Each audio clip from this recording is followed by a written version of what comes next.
Walking into the mahogany-paneled conference room of Whitmore and Associates Legal Trust Services, I savored the exquisite irony of the moment.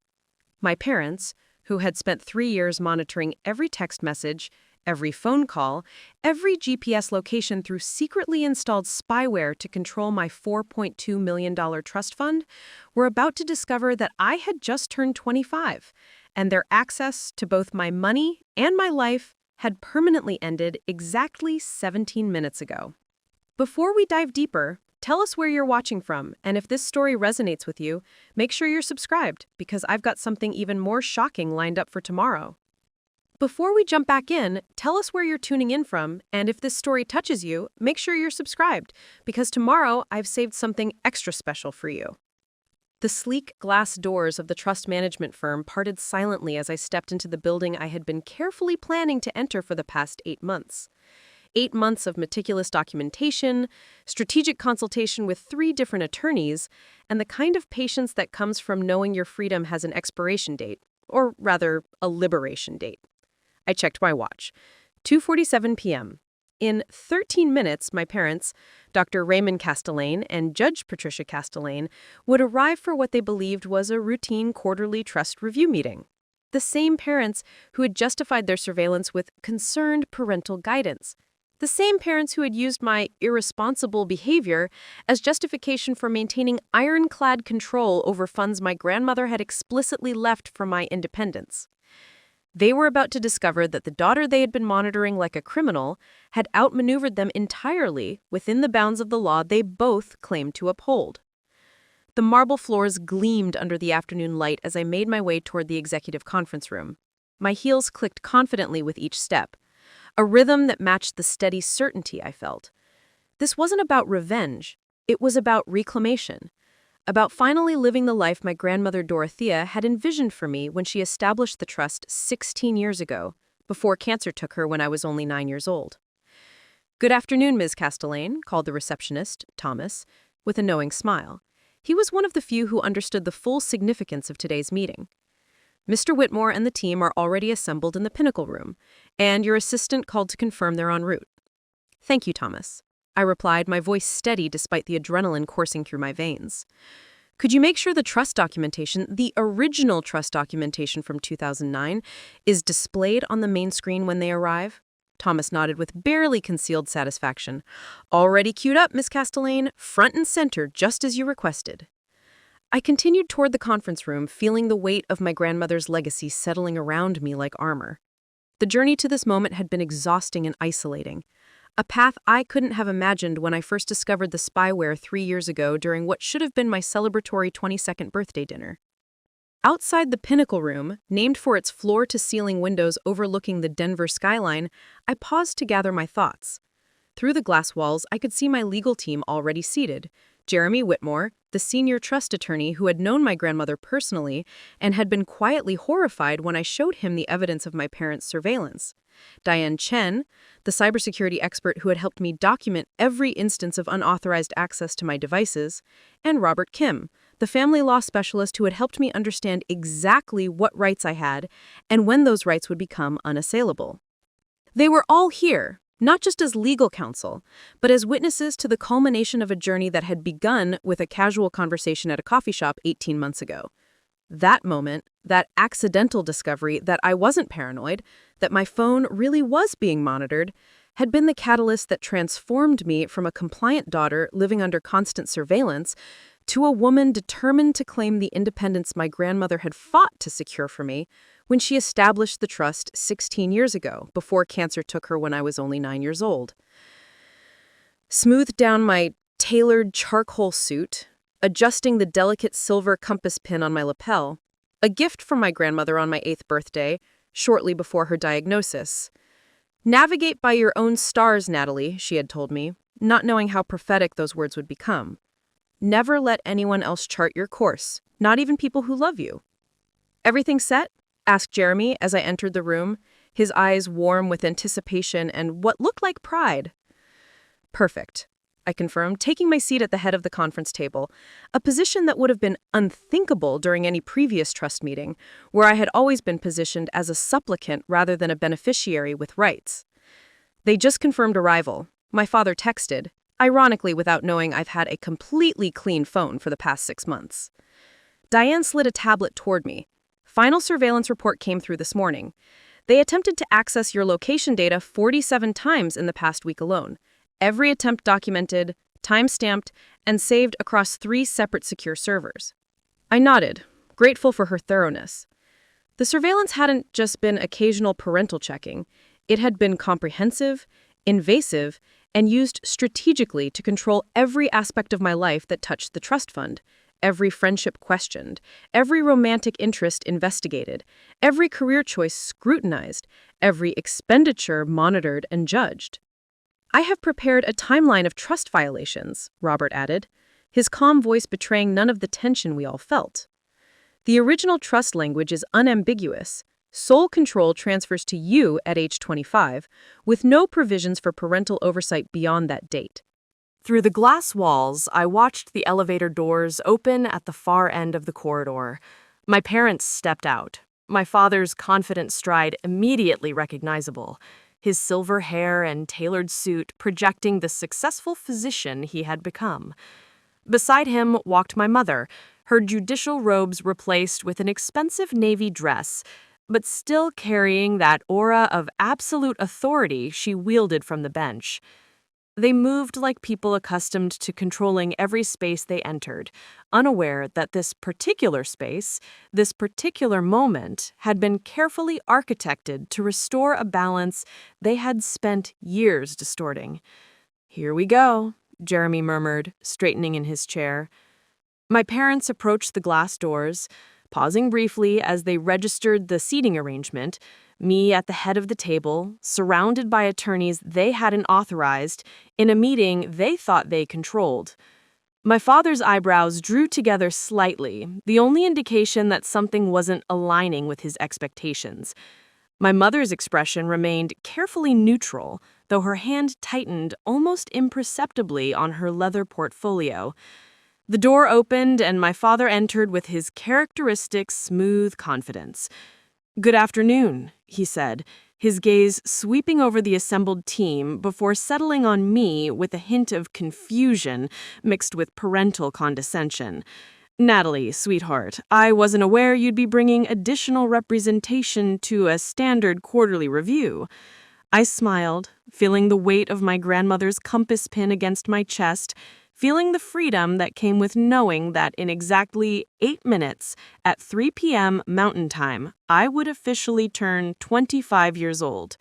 "You're right, Dad," I replied, my voice carrying a calm authority I had cultivated through months of preparation. "This isn't a standard quarterly review. Thank you both for coming on such short notice." My mother's eyes narrowed almost imperceptibly as she lowered herself into the chair across from me, her prosecutor's instincts clearly sensing that the power dynamics were not what she had expected. "Then perhaps you'd like to explain what this is about," she said, her judicial tone making it less a question and more a demand. I gestured toward the large screen behind me where my grandmother's trust document was displayed, with one particular clause highlighted in bold. "Upon reaching the age of 25 years, the beneficiary shall assume sole and complete control of all trust assets, with no further oversight, approval, or access required from or granted to any other party, including but not limited to parents, guardians, or trustees." This, I said simply, meeting both their gazes with steady resolve, is about the end of your surveillance, the restoration of my privacy, and the beginning of the life my grandmother intended for me to live. As of 3 o'clock this afternoon, which is in exactly 7 minutes, neither of you will have any legal access to my trust fund, my financial decisions, and, as you're about to discover, any access to my personal life whatsoever. My father's expression shifted from confusion to sharp attention. My mother's hand moved instinctively toward her phone, the same phone she had used to monitor my location thousands of times over the past 3 years. The recognition in their eyes was worth more than any verbal acknowledgement could have been. In that moment, the daughter under surveillance ceased to exist, replaced by the woman who had documented every violation, consulted every necessary expert, and waited patiently for the one birthday that would change everything. But this wasn't the end of the story. It was merely the beginning of the reckoning. The silence that followed my statement stretched for exactly 3 seconds, long enough for the digital clock on the conference room wall to shift from 2:54 to 2:55. Long enough for my parents to exchange the briefest glance, that wordless communication perfected over 32 years of marriage. Long enough for me to observe the micro-expressions that flickered across their faces, my father's jaw tightening almost imperceptibly, my mother's fingers stilling on her portfolio. "Natalie," my mother began, her voice carrying that measured, judicial tone she used when attempting to control courtroom proceedings. "I think there's been a misunderstanding about the purpose of today's meeting. Your father and I were under the impression this was a routine quarterly review." "There's no misunderstanding, Judge Castellane," Jeremy Whitmore interjected smoothly, his decades of trust law experience evident in how he addressed my mother by her professional title rather than as my parent. "Ms. Castellane requested this meeting specifically to formalize the trust transition that occurs automatically at 2:59 p.m. today, the precise moment she reaches her 25th birthday. My father leaned forward slightly, his physician's analytical gaze sweeping across the assembled legal team before returning to me with a hint of confusion mixed with parental condescension. "Sweetheart, if you had concerns about the trust management, you could have simply called us. There was no need to involve," he gestured vaguely at the attorneys, "this much formality." The word "sweetheart" landed exactly as it always had, a diminutive designed to remind me of my place in the family hierarchy, to reposition me as the child requiring guidance rather than the adult claiming autonomy. I had heard that tone thousands of times over the past 3 years, usually delivered through phone calls they'd initiated after reviewing my location data or reading my text messages. "Actually, Dr. Castellane," Diane spoke up, her voice professionally neutral, but with an edge that suggested she knew far more than my father realized. "The formality is quite necessary given the circumstances surrounding the trust administration over the past 36 months. My mother's eyes sharpened with the predatory focus she was known for in her courtroom. "And you are?" "Diane Chen, cybersecurity consultant and digital forensic specialist," Diane replied, meeting my mother's gaze without flinching. "I've been assisting Miss Castellane with documenting certain technological concerns related to her privacy and the trust administration." The word technological hung in the air like a flare. I watched my father's expression carefully, looking for the tell I'd learned to recognize over the past 8 months of preparation, the slight tension around his eyes that appeared whenever he was calculating whether a situation required damage control. "I'm not sure I understand what technology has to do with the trust fund," my father said, his tone suggesting he found the entire conversation ridiculous. "Natalie, what exactly is going on here?" This was the moment I'd rehearsed with Jeremy countless times, the delicate balance between revealing enough to establish credibility without tipping into accusation before all the evidence was properly positioned. I glanced at the clock. 2:55 p.m. 5 minutes until my 25th birthday. 5 minutes until the trust provisions became legally irrevocable. "What's going on," I said carefully, "is that I've spent the past 8 months preparing for this transition, gathering documentation, consulting with specialists, ensuring that when this moment arrived, there would be no ambiguity about my rights, my access, or my independence. Your independence has never been restricted, Natalie. Everything your father and I have done has been in your best interest to protect the substantial assets your grandmother entrusted to your care." "Entrusted to my care," I repeated, letting the words settle. "Not to your care, not to your oversight, to mine." Robert Kim cleared his throat, drawing attention to the tablet in front of him. "If I may, the original trust language is quite explicit. Miss Dorothea Castellane, Natalie's grandmother, specified very clearly that upon reaching age 25, the beneficiary would assume sole and complete control, with no parental access or oversight. The trust was structured this way deliberately." "We're well aware of the trust terms," my mother said coolly.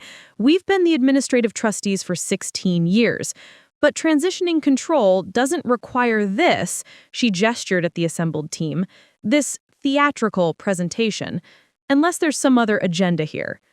The word agenda was carefully chosen, I realized. My mother was already pivoting to offense, suggesting that I was being manipulated by attorneys or harboring some irrational grievance.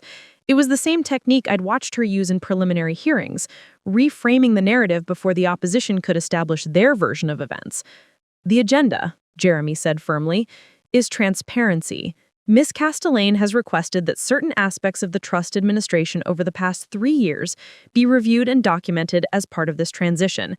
Given the substantial assets involved and he paused delicately, complexity of the family dynamics, we felt it prudent to have comprehensive legal representation present. My father's phone buzzed on the table. He glanced down at it reflexively, then looked up at me with an expression I couldn't quite read. For a fleeting moment, I wondered if he was checking the surveillance app, trying to access my location data, attempting to pull up the monitoring software that had been their window into my life for 36 months. "Your phone won't tell you anything useful," I said, quietly. "I've had a completely clean device for 6 months. No spyware, no tracking applications, no monitoring software of any kind." The words landed like stones in still water, ripples of recognition spreading across both my parents' faces. My mother's hand moved to her own phone, an involuntary gesture that confirmed what I had suspected. She had been checking my data regularly, perhaps even during this very meeting. "Spyware?" my father repeated, his voice carrying a note of wounded incredulity. "Natalie, we've never used spyware.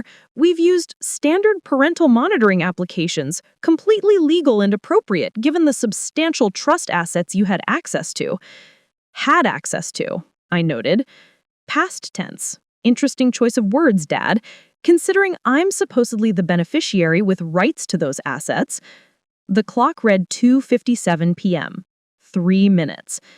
"Perhaps," Jeremy suggested, his tone diplomatically neutral, "we should begin with the trust documentation review. Ms. Chen has prepared a comprehensive timeline that may help clarify Ms. Castellane's concerns about the administration process."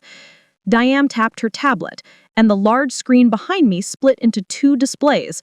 On the left, my grandmother's trust document with the key clauses highlighted.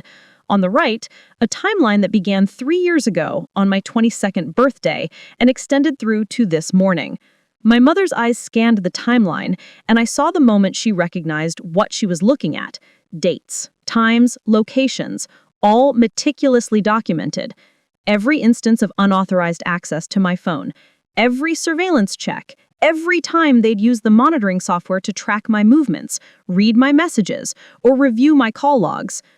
"This is," my father began, but Jeremy raised a hand politely. "Before we discuss the timeline in detail, I think it's important to note the legal framework we're operating within. At precisely 2:59 p.m. today, the trust administration transfers completely and irrevocably to Ms. Castellane. What we're addressing in this meeting is not whether that transfer occurs, it does, automatically, but rather how we document the transition and address any administrative irregularities from the previous period." Administrative irregularities, my mother repeated, her judicial training evident in how she isolated and challenged the euphemism. That's an interesting characterization of parents monitoring their young adult daughter's safety and financial decisions. It would be, Robert Kim responded calmly, if the monitoring had been limited to financial decisions related to the trust. However, the documentation suggests the surveillance extended substantially beyond trust-related activities. The clock ticked to 2:58 p.m., 2 minutes. My father's expression shifted from defensive confusion to something harder, more calculating. "Natalie, I don't know what these people have told you, but your mother and I have spent 3 years trying to help you make responsible decisions. The trust your grandmother left was substantial, over $4 million, and you were 22 years old when you gained access to it. We had a responsibility." "You had the responsibility my grandmother outlined in her trust document," I interrupted, my voice steady despite the emotion building beneath it, which was to serve as administrative trustees until I turned 25, not to monitor every aspect of my personal life, not to use surveillance software to control my choices, not to leverage my trust fund as a tool for parental manipulation. The word manipulation shifted something in the room's atmosphere. My mother's expression went completely neutral, her courtroom mask fully deployed now, while my father's face flushed slightly, a tell I recognized as anger being suppressed beneath professional composure. "We're your parents," my mother said, each word precisely measured. "Everything we've done has been motivated by love and concern for your well-being. If you've somehow convinced yourself otherwise, perhaps we should be having a different conversation about—" The clock struck 2:59 p.m. "About my judgment?" I finished for her. "About my mental state? About whether I'm competent to control my own trust?" I shook my head slowly. "That's exactly the kind of control that ends in 60 seconds, Mother. At 3 o'clock, I become the sole trustee and beneficiary of the Dorothea Castellane Irrevocable Trust, with complete and exclusive control over all trust assets, decisions, and administration." Jeremy glanced at his watch, then at the assembled group. 30 seconds, he announced quietly. My parents sat in frozen silence, perhaps only now fully grasping that this wasn't a meeting they could redirect, postpone, or control, that their daughter, the one they'd monitored, tracked, and surveilled for 3 years, had been planning this moment with the patience and precision they'd always claimed she lacked. The digital clock on the wall shifted from 2:59:59 to 3 o'clock p.m. "Happy birthday, Miss Castellane," Jeremy said formally. "As of this moment, you are the sole trustee and beneficiary of the Dorothea Castellane Irrevocable Trust with complete and exclusive control over all trust assets, decisions, and administration." I looked across the table at my parents, at the people who had raised me, loved me, and ultimately couldn't resist the temptation to control me. "Now," I said quietly, "let's discuss exactly how you're going to explain the surveillance software you illegally installed on my devices, and what happens next." The word illegally seemed to reverberate through the Pinnacle room, bouncing off the glass walls and settling into the stunned silence that followed. My father's face had gone from flushed to pale, while my mother's judicial mask cracked just enough to reveal genuine alarm beneath it. "That's a very serious accusation," my mother said, finally, her voice lower now, more measured, "and one that could constitute defamation if you're planning to repeat it outside this room." "It's not an accusation," Diane interjected smoothly, pulling up a new document on the display screen. "It's a factual statement, supported by forensic evidence.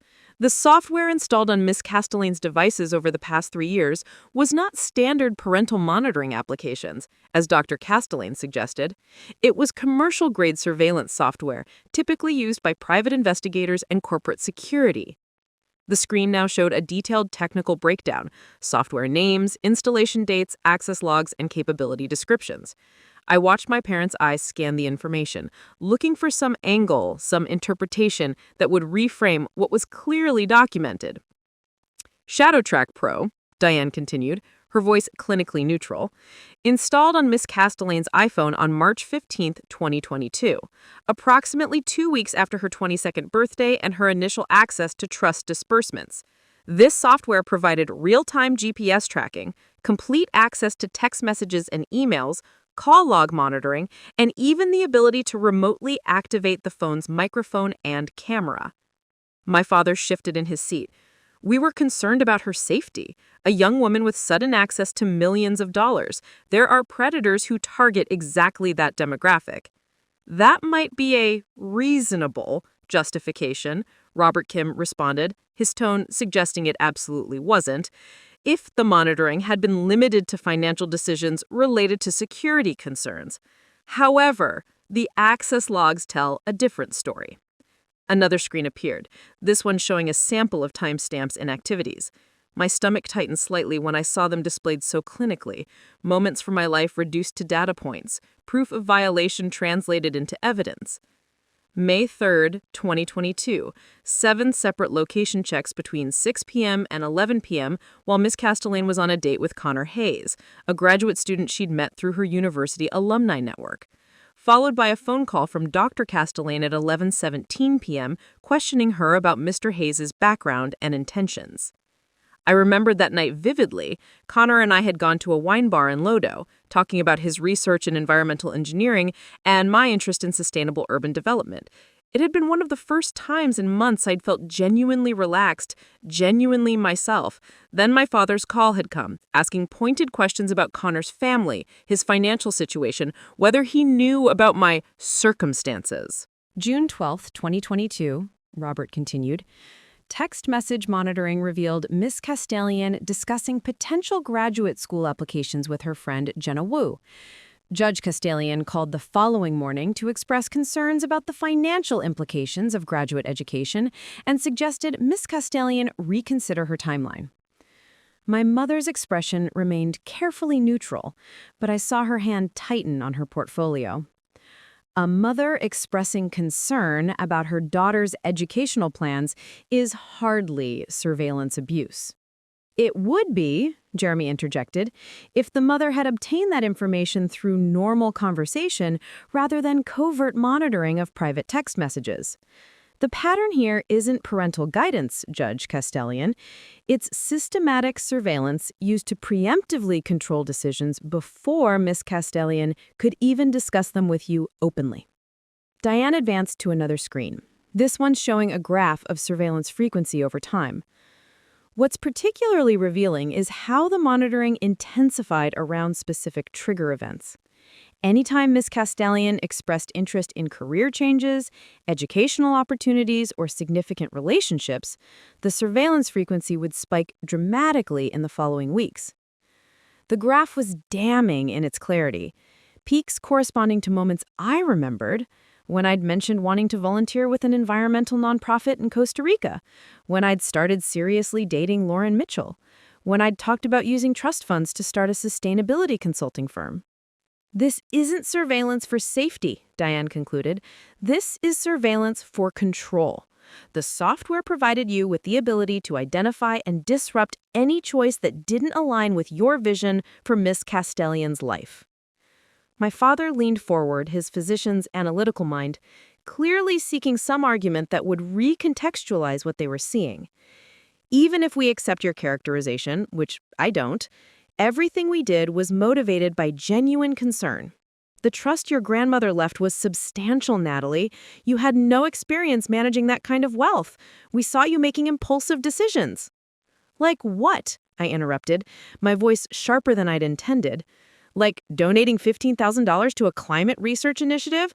Like spending 2 weeks volunteering at a community garden in 5 Points? Like dating people you didn't pre-approve? Like nearly moving to Central America to work for an organization you'd barely researched.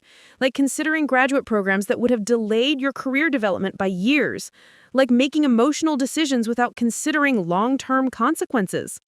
They were my decisions to make, I said, each word deliberate.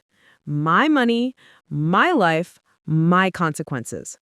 You were 22 years old, my father said, his voice rising slightly with frustration. Brilliant, yes, but inexperienced. Your grandmother left you that trust because she believed in your potential, but she never intended for you to squander it on impulsive idealism. Actually, Jeremy said quietly, pulling up another document on the screen, that's not quite accurate. Ms. Dorothea Castellan left very specific instructions about her intentions for the trust. The document that appeared was handwritten, my grandmother's distinctive script on legal stationery, dated 2 months before her death. I'd never seen it before. Jeremy had only shared it with me 3 days ago, after weeks of searching through archived trust documents. Quote, I am establishing this trust for my granddaughter Natalie, not because I doubt her judgment, but because I want her to have the freedom to discover her own path without financial constraint. I have watched her parents, my son and his wife, struggle with their own need for control, their belief that love means directing rather than supporting.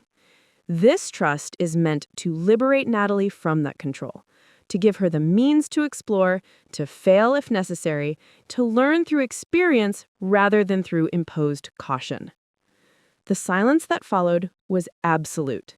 I felt tears prickling at the corners of my eyes, my grandmother's words reaching across 16 years to validate exactly what I'd felt but couldn't articulate. Jeremy continued reading. Quote, I am specifying that full control transfers at age 25 not because Natalie will be more capable then, but because it will give her 3 years to begin exploring her independence while still young enough to take risks. I trust her judgment far more than she yet trusts herself, and I trust that by 25 she will have developed the confidence to reject any attempts to control her through this inheritance. My mother's face had gone completely still, that prosecutor's mask fully deployed. My father stared at the screen as if the words might rearrange themselves into something more palatable. Your mother knew you, I said quietly to my father. She knew exactly what you would do. She structured the trust specifically to protect me from it. She was dying, my father said, his voice thick with emotion I couldn't quite identify. She was a retired estate attorney with 40 years of experience. Every word of that letter was carefully considered and legally reviewed. She knew exactly what she was doing and why. Robert Kim cleared his throat, drawing attention back to the technical evidence.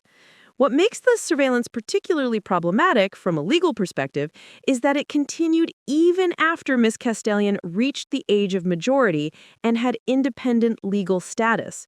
Colorado is a two-party consent state for electronic surveillance. The software installed on Ms. Castellan's devices required her knowing consent, which she never provided. She was living in our house, my mother countered, her legal training immediately engaging with the jurisdictional question. Using devices we purchased, connected to internet service we paid for.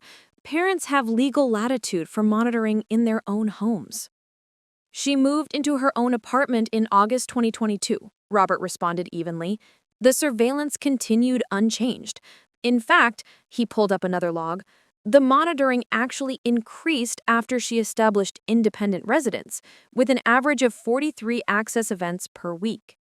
Diane added, we also have evidence that the software was remotely updated twice after Ms. Castellan moved out, indicating ongoing active management of the surveillance rather than simply forgotten legacy software. I watched my parents process this, saw them beginning to understand that this wasn't just about family dynamics or parenting philosophy. This was about documented violations that had legal implications beyond our family relationships. September 8th, 2023, Robert continued, reading from another log entry.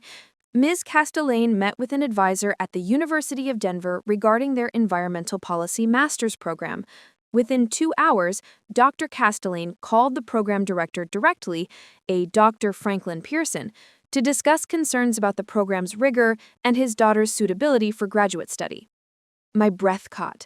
I'd wondered why Dr. Pearson had seemed oddly cool during our subsequent conversations, why my application seemed to stall despite my strong qualifications.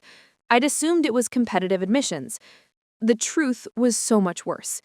You sabotaged my graduate application? I asked, my voice barely above a whisper. My father's expression suggested he didn't see it that way at all. I had a professional conversation with a colleague about academic program quality. I was protecting you from making an expensive mistake. That program would have cost $60,000 and delayed your career by 2 years. It was my choice to make, I said, the words coming out harder than I had intended. My money, my career, my mistake, if it turned out to be one. You weren't thinking clearly, my mother interjected. You were infatuated with Lauren Mitchell, and she was influencing your decisions. The graduate program, the volunteer work in Costa Rica, the sustainability consulting idea, none of that was really you, Natalie. It was her ideology affecting your judgment. The mention of Lauren, my ex-girlfriend, the relationship my parents had systematically undermined, sent a jolt of anger through me that I had to consciously suppress. Lauren was a Rhodes Scholar with a degree in environmental economics. She was brilliant, accomplished, and yes, she influenced my thinking because that's what happens in healthy relationships. You didn't object to her ideology. You objected to losing control over mine. Jeremy raised a hand gently, redirecting the conversation back to legal ground. What's important for this meeting is not relitigating specific decisions, but establishing the pattern of surveillance and its implications for the trust administration. Judge Castellane, Dr. Castellane, the evidence here is substantial and well documented. The question now is how we move forward. My father looked at me directly for the first time since the surveillance evidence had been presented. Natalie, sweetheart, I understand you're angry, but you have to understand everything we did came from love, from wanting to protect you. Love doesn't require surveillance. Protection doesn't require control. And care doesn't mean eliminating my ability to make my own choices. My mother set down her pen with deliberate precision. So what exactly are you proposing? Public accusations? Legal action against your own parents? Some kind of family estrangement over monitoring software? What I'm proposing is truth, acknowledgement of what happened and why it was wrong, an agreement that from this moment forward, my life, my choices, and my privacy are completely my own. That's already guaranteed by the trust terms. As of 3 o'clock, we have no legal access to your funds. The trust is only part of it. I need your commitment, documented and witnessed, that the surveillance ends completely, that you will not attempt to monitor my communications, my location, or my activities through any means, that you will not interfere with my relationships, my career decisions, or my use of the trust funds my grandmother left specifically for my independence. My mother's expression suggested she found the request both excessive and insulting. You want us to sign some kind of non-interference agreement with our own daughter? I want what my grandmother wanted, for me to have the freedom to live my life without control disguised as protection. The conference room fell silent again, the late afternoon sun casting long shadows across the table. My parents sat across from me, and I could see them mentally calculating the legal exposure, the family implications, the question of how this moment had arrived despite all their careful planning. We need to consult with our own attorney, my mother said finally, her judicial training reasserting herself, before we agree to any documentation or formal statements about the monitoring software. Of course, Jeremy said smoothly. We can reconvene in 72 hours. That should give you sufficient time to seek counsel and review the evidence Miss Castellane has compiled. As my parents gathered their materials with stiff, formal movements, my father paused at the door. Natalie, I hope you realize that whatever happened here today, we love you. We've always loved you. I met his eyes, seeing the genuine emotion there alongside the confusion and wounded pride. I know you do, Dad. But love without respect for autonomy isn't the kind of love that helps anyone grow. It's just another form of control. They laughed without further comment, the glass doors closing behind them with a soft, pneumatic hiss. The room remained silent for a long moment after their departure.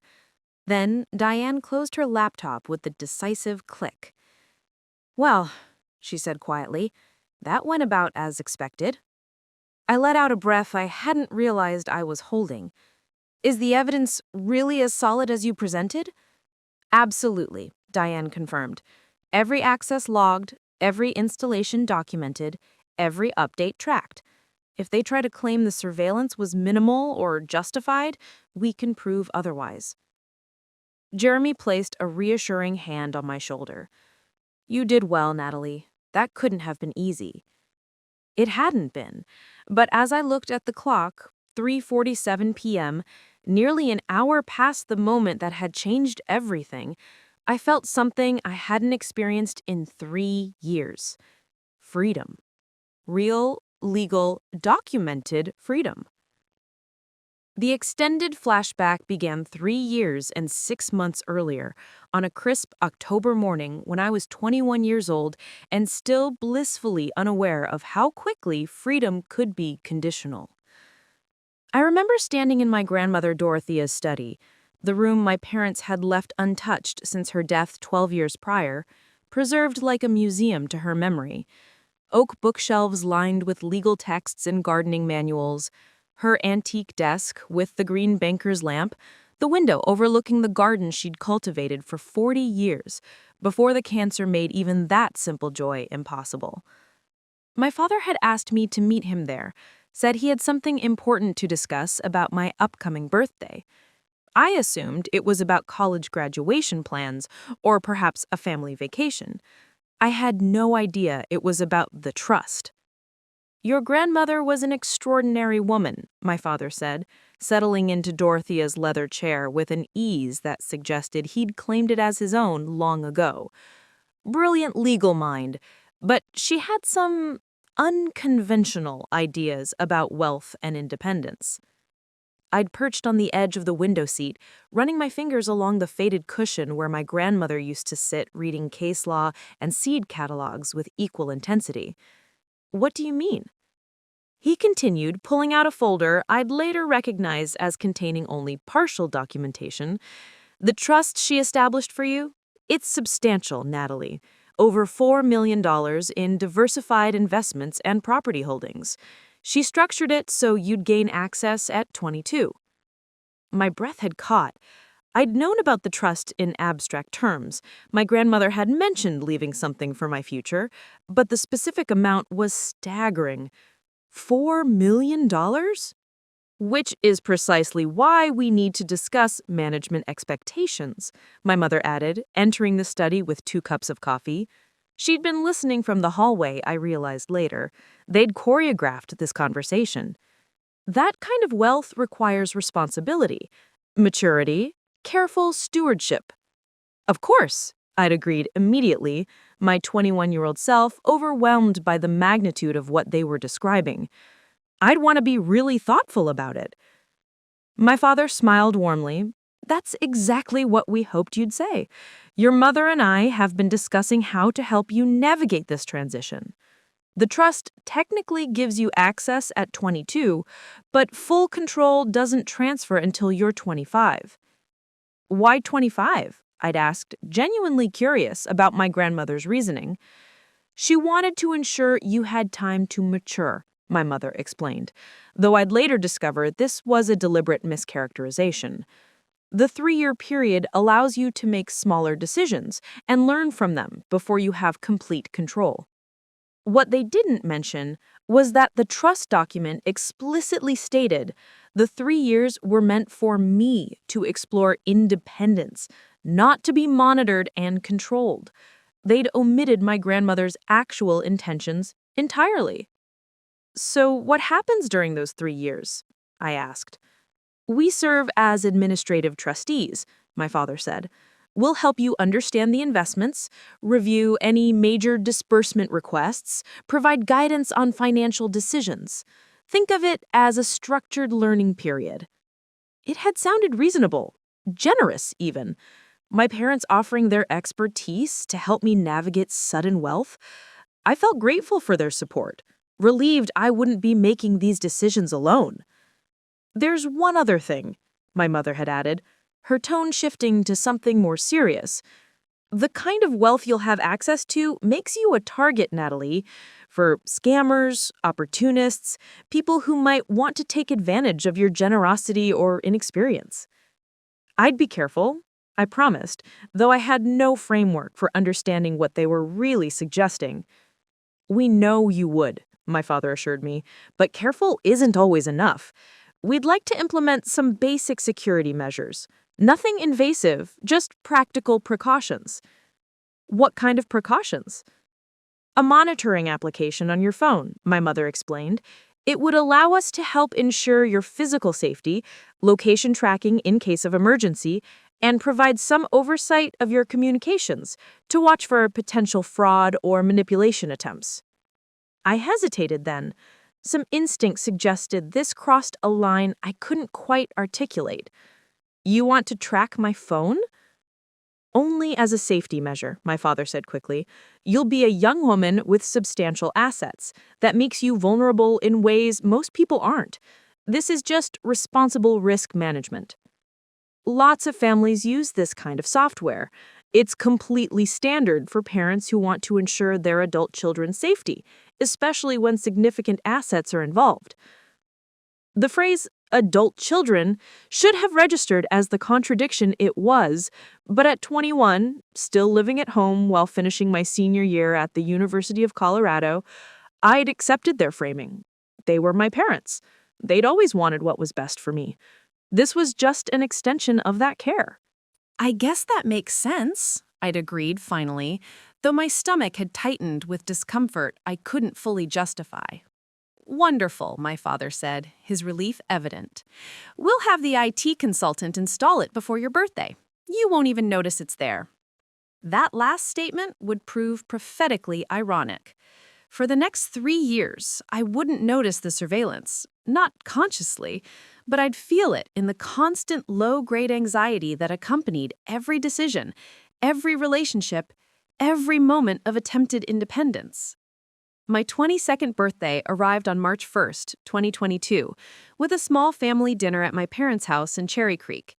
They'd made my favorite meal: herb-roasted chicken, roasted vegetables, chocolate torte from the French bakery my grandmother used to take me to.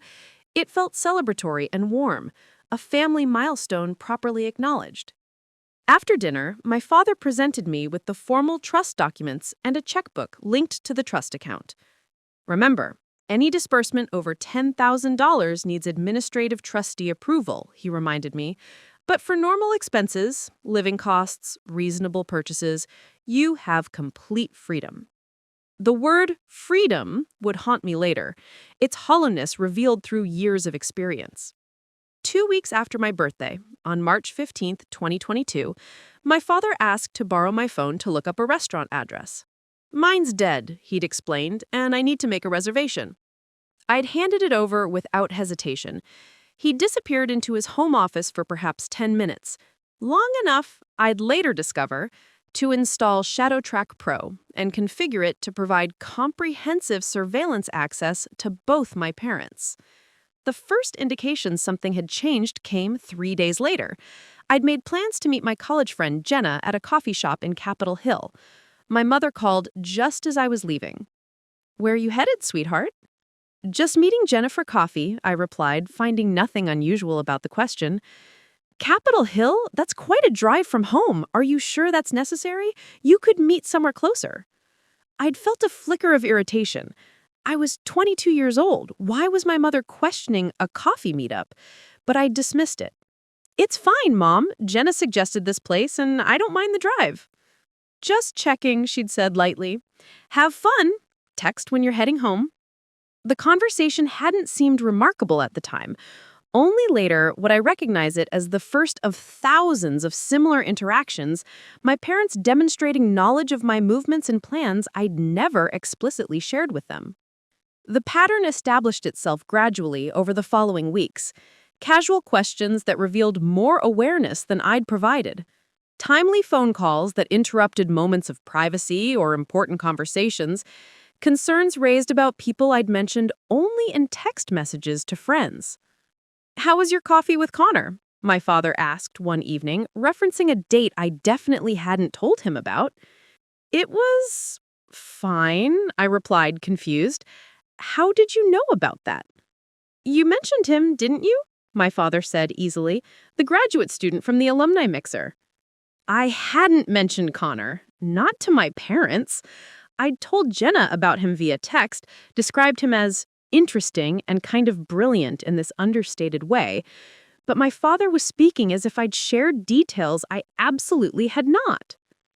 "I don't think I told you about him," I said slowly, trying to reconstruct our recent conversations.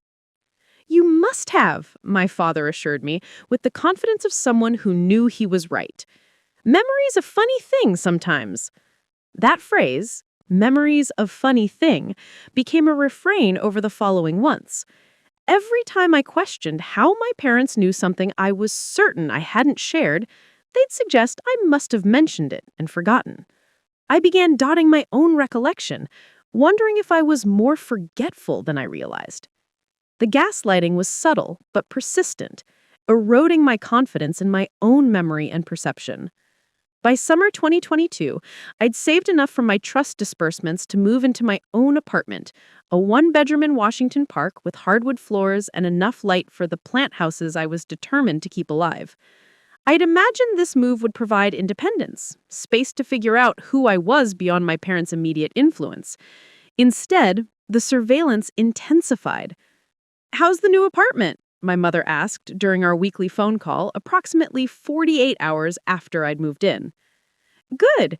I'm still unpacking, but it's starting to feel like home. And the neighborhood feels safe?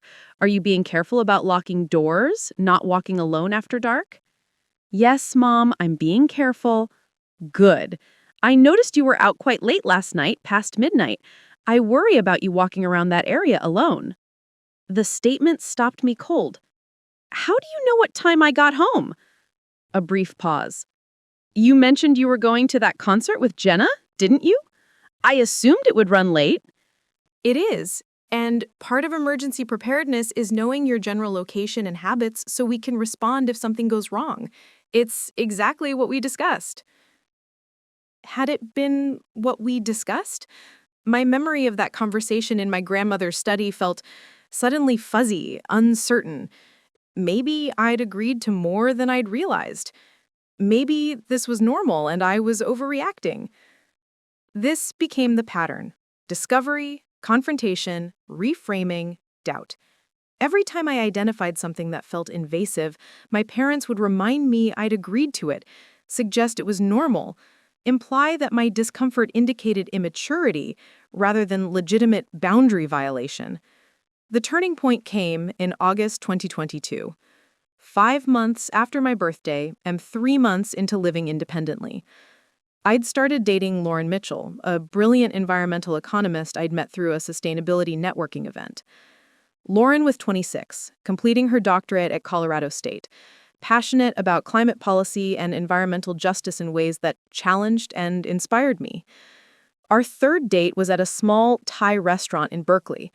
We'd talked for hours about carbon taxation, renewable energy infrastructure, the intersection of environmentalism and economic equity. I'd felt more intellectually stimulated than I had in years, more seen and understood. When I got home that night, energized and happy, my phone rang. My father. Hi, Dad, what's up? Just checking in. How was dinner? It was great, I'd said, not yet recognizing the trap. Really interesting conversation about climate policy. With Lauren Mitchell? My father asked casually. My stomach dropped. How do you know her name? You mentioned her, didn't you? No, Dad, I definitely did not mention her. A brief silence. Well, I must have seen something on social media then. She's the graduate student from CSU? She's a doctoral candidate. I'd corrected automatically, then caught myself. But I haven't posted anything about her on social media, and even if I had, how would you know we had dinner tonight? Another pause, longer this time. Natalie, your mother and I have been concerned about some of your recent choices. The monitoring software gives us some insight into— You're reading my text messages, I'd interrupted, the full scope of the surveillance suddenly crystallizing. You're not just tracking my location, you're reading my private messages. We're ensuring your safety. And frankly, some of what we've seen is concerning. This Lauren seems to have very strong political opinions that might be influencing— Stop, I'd said, my voice shaking with anger I'd been suppressing for months.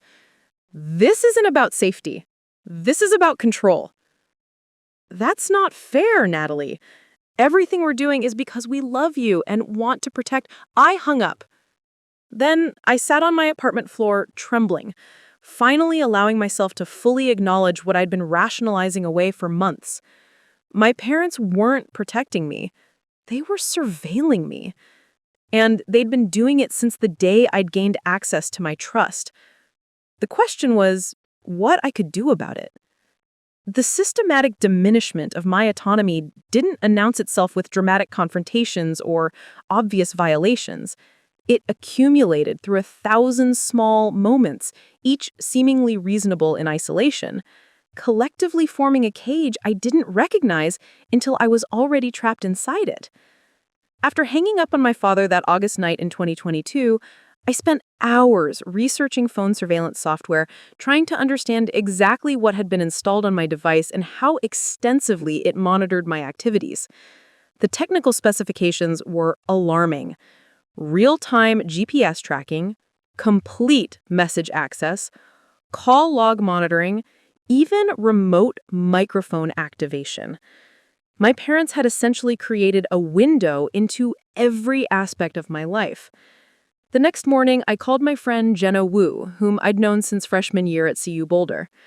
Jenna worked in tech security for a financial services company, and if anyone could help me understand the surveillance, it would be her. "Can you meet me somewhere?" I asked, my voice tight. "And don't text me about it. Just tell me now." The urgency in my tone must have conveyed the seriousness because Jenna agreed immediately to meet at a bookstore in Congress Park, far enough from my apartment that I wouldn't seem suspicious going there, but public enough to feel safe. When I arrived, Jenna was already tucked into a corner table with 2 coffees. She took one look at my face and set down her phone. "What's going on?" I'd explained everything.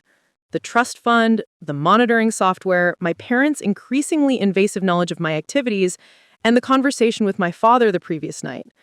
Saying it all out loud made it feel simultaneously more real and more absurd. "Let me see your phone," Jenna said when I'd finished. I handed it over, watching as her fingers moved quickly through settings and system files I didn't even know existed. Her expression grew progressively darker. "Natalie, this is commercial-grade surveillance software.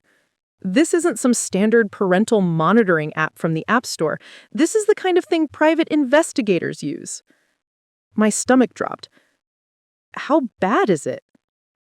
"Everything. Messages, emails, location history, call logs, browsing history. And," she paused, her jaw tightening, "it has remote access capabilities. They can activate your camera and microphone without you knowing." The room tilted slightly. "They can listen to my conversations?" "Yes, if they choose to, yes. There's no way to know how often they've used that feature, but the capability is definitely there." Jenna looked up from the phone, her expression mixing anger and concern. "This is really invasive, Nat. Like, potentially illegal, depending on the circumstances." "But I'm their daughter," I'd said, hearing the weakness in my own rationalization. "And they said I agreed to safety monitoring before my birthday." "Did you specifically agree to this level of surveillance? Did they show you exactly what software they were installing and what capabilities it had?" I'd thought back to that conversation in my grandmother's study. They mentioned location tracking and communication oversight, but they made it sound like emergency safety measures, not constant monitoring. "That's not informed consent," Jenna said firmly. "That's deception. And the fact that it continued after you moved out of their house makes it even more problematic legally." The validation had been both relieving and terrifying. Relieving because it confirmed my instincts weren't wrong. This was excessive. Terrifying because it meant confronting just how thoroughly my privacy had been violated and how powerless I felt to stop it. "What can I do?" I asked. "Short term, I can remove the software right now. It'll take maybe 20 minutes, but your parents will know as soon as they try to access it. And then what? They control access to my trust fund until I'm 25. They could cut me off entirely if I push back too hard." Jenna had leaned back, considering. "That's the real leverage, isn't it? The money gives them power over you that extends way beyond normal family dynamics." We'd sat in silence for a moment, the weight of the situation settling between us. Finally, Jenna spoke again. "There might be another option. Don't remove the software yet. That would tip them off that you know. Instead, document everything. Every instance of them using information they could only have gotten through surveillance. Every conversation where they reference things you never told them. Build a comprehensive record." "To what end?" "I don't know yet," Jenna admitted. "But if this escalates, if you eventually need to challenge their control legally, you'll need evidence. And right now, they don't know that you know. That gives you an advantage." The idea of deliberately leaving the surveillance software active while documenting its use felt deeply uncomfortable, like voluntarily remaining in a cage while collecting evidence of its bars. But Jenna was right. Acting impulsively would only alert my parents and potentially give them time to cover their tracks or tighten their control. Can you help me document it? I don't even know where to start. Absolutely. I'll set you up with a separate, completely clean device they don't know about. You can use that for any communications or research you want to keep private. And we'll create a systematic log of surveillance incidents, dates, times, what information they revealed, and how they could have obtained it. That conversation marked the beginning of what would become an 18-month covert documentation project. Jenna helped me purchase a basic laptop that I kept at her apartment, never connected to my regular accounts or networks. On that device, I began building a detailed timeline of my parents' surveillance activities. The patterns that emerged were both predictable and disturbing. My parents monitored my location an average of 12 times per day. They read my text messages within hours of me sending them.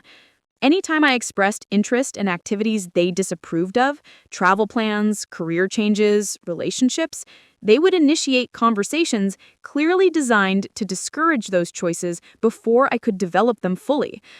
September 2022 brought a particularly revealing incident. I'd been researching volunteer opportunities with an environmental nonprofit called Climate Forward that operated conservation projects in Costa Rica.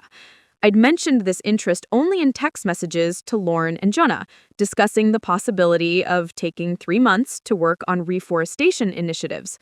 4 days after those conversations, my mother called with what she framed as coincidental news. I ran into Margaret Ashford at the museum fundraiser.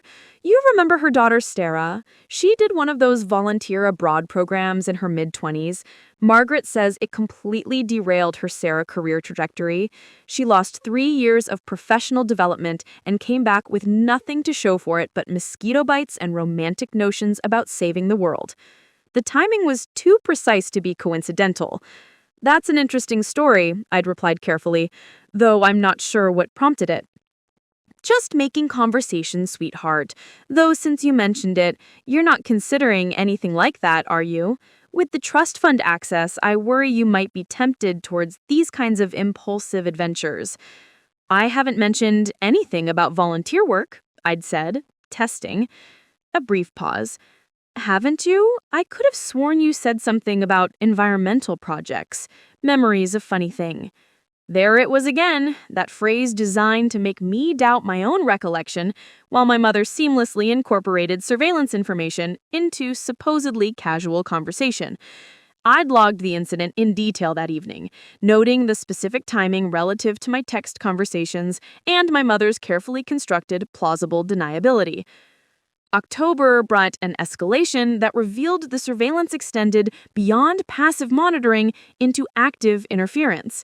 I'd been developing a close friendship with a woman named Rebecca Travers, whom I'd met through a sustainable architecture lecture series. Rebecca was 31, worked as a green building consultant, and had the kind of professional independence I aspired to. She was also openly critical of wealth hoarding and had strong opinions about using inherited money for social benefit rather than personal accumulation. After several coffee meetups where Rebecca and I discussed sustainability, wealth ethics, and potential collaborative projects, my father requested an unexpected lunch meeting. "I've been thinking about your career direction," he'd begun once we'd ordered. "I have tremendous potential, Natalie, but I worry you're being influenced by people whose values might not align with responsible wealth management." "What people?" I asked, though I already knew. This Rebecca Travers, for instance. I understand she has some rather extreme views about wealth redistribution and philanthropic obligation. Those perspectives might sound appealing in theory, but they don't reflect sophisticated understanding of financial stewardship. Rebecca has a master's degree in sustainable development, I'd countered. Her views are informed and thoughtful, even if they challenge conventional wealth management approaches. I'm sure she's intelligent, my father conceded, but intelligence without practical experience can be dangerous, especially when combined with ideological certainty. I'd hate to see you make financial decisions based on influence from people who don't understand the complexities of managing significant assets. The conversation continued in that vein for another 30 minutes. My father never explicitly acknowledging the surveillance, but making it clear he was monitoring my relationships and evaluating their potential influence on my thinking. I documented everything, including my growing awareness that the surveillance wasn't just about safety or financial protection. It was about maintaining control over my ideological development, ensuring I didn't adopt values or priorities that deviated from my parents' vision of appropriate wealth management. By January 2023, nearly a year after gaining trust access, I'd accumulated extensive documentation but felt increasingly trapped. The surveillance continued unabated. My parents' interference in my decisions had become more aggressive, and I still had 2 more years until the trust transferred to my sole control. That's when Lauren suggested something that would ultimately prove pivotal. "You need legal advice," she'd said during one of our long evening conversations. Not about how to work within your parents' control, but about whether that control is actually legal given the terms of the trust. The trust is clear. They're administrative trustees until I'm 25. But what does administrative trustee actually mean? Lauren pressed. Does it give them the right to surveil you, to interfere with your personal relationships, to use trust access as leverage to control your behavior? Those seem like they'd exceed fiduciary responsibility. The question had honestly never occurred to me. I'd assumed my parents' role as trustees gave them broad authority over my life until I turned 25. But Lauren was right. There was a difference between financial administration and comprehensive life control. I wouldn't even know what kind of lawyer to consult, I'd admitted. Start with trust and estate law, Lauren suggested. Someone who specialized in fiduciary responsibility and beneficiary rights. You don't have to tell them everything at first. Just ask general questions about trustee authority and limitations. The idea was both appealing and terrifying. Consulting a lawyer felt like a point of no return, an acknowledgement that family conflict couldn't be resolved through conversation or compromise. But after nearly a year of documentation, I had to admit that conversation and compromise hadn't worked. My parents showed no signs of voluntarily reducing their surveillance or control. In January 2023, I'd scheduled a consultation with Jeremy Whitmore at Whitmore & Associates, choosing him specifically because he'd worked with my grandmother on estate planning and might understand her actual intentions for the trust. The consultation was ostensibly about general questions regarding trust beneficiary rights, vague enough not to alarm my parents if they somehow discovered it, but specific enough that Jeremy would understand the nature of my concerns. That first meeting had lasted 2 hours. I'd brought printed excerpts from my documentation, carefully selected examples that demonstrated the pattern without revealing the full scope of my surveillance knowledge. Jeremy had listened with increasing concern, occasionally asking clarifying questions about the trust terms and my parents' specific actions. "This is troubling," he'd said, finally removing his reading glasses to look at me directly. "Your grandmother was very clear about her intentions when she established this trust. She wanted you to have resources for independence, not leverage for others to control you. My parents say they're just fulfilling their fiduciary duties as trustees." Fiduciary duty means managing the trust assets responsibly and in the beneficiary's best interest. It doesn't extend to surveilling your personal life or using trust access to manipulate your behavior. In fact, that could constitute a violation of fiduciary duty. The validation had washed over me like relief. So what can I do? Jeremy had leaned back, considering. The challenge is that you're still 2 years away from full trust control. Challenging your parents now could prompt them to become even more controlling or restrictive with disbursements. But doing nothing means accepting their surveillance and interference for 2 more years. There has to be a middle option. There might be, Jeremy said carefully, if we can document systematic trustee misconduct, using the trust as leverage for non-financial control, violating your privacy in ways that exceed fiduciary authority, we might be able to petition for early trust transfer or, at minimum, establish clear boundaries on trustee authority. How much documentation would we need? Substantial, consistent pattern over time. Specific examples of how the surveillance and control exceed reasonable trustee oversight. Ideally, evidence that their actions contradict your grandmother's stated intentions for the trust. I left that meeting with hope and daunting awareness of the work ahead. The documentation I'd been collecting with Jenna would be crucial, but I'd need more. Legal research, expert consultation, perhaps most importantly, my grandmother's actual trust documents, including any statements of intent my parents might have withheld. Over the following months, my double life intensified. Publicly, I maintained the appearance of a compliant daughter, accepting my parents' oversight while privately disagreeing with it. Privately, I worked with Jenna to expand the surveillance documentation and with Jeremy to understand the legal framework that might eventually secure my independence. The strain of maintaining this performance was exhausting. Every family dinner required careful monitoring of what I revealed. Every phone call meant choosing words carefully, knowing they might be recorded or analyzed. Every decision about my life required calculating how my parents might react and whether the consequences of their disapproval would be worth asserting my preferences. By summer 2023, I'd been living under surveillance for 15 months. The psychological impact was substantial. Constant low-grade anxiety, difficulty trusting my own judgment, fear of making choices that might trigger my parents' intervention. I'd stopped pursuing several opportunities I was genuinely interested in simply because the potential conflict with my parents felt too exhausting to navigate. Lauren noticed the toll it was taking. "You are diminishing yourself," she'd observed one evening, "making yourself smaller to avoid conflict. That's exactly what they want, compliance through exhaustion." She was right, but acknowledging it didn't make it easier to resist.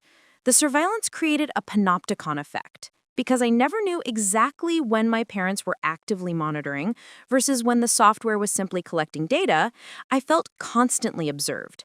That constant potential observation shaped my behavior even when I consciously tried to resist it. The breaking point came in August 2023, during what should have been a celebratory moment.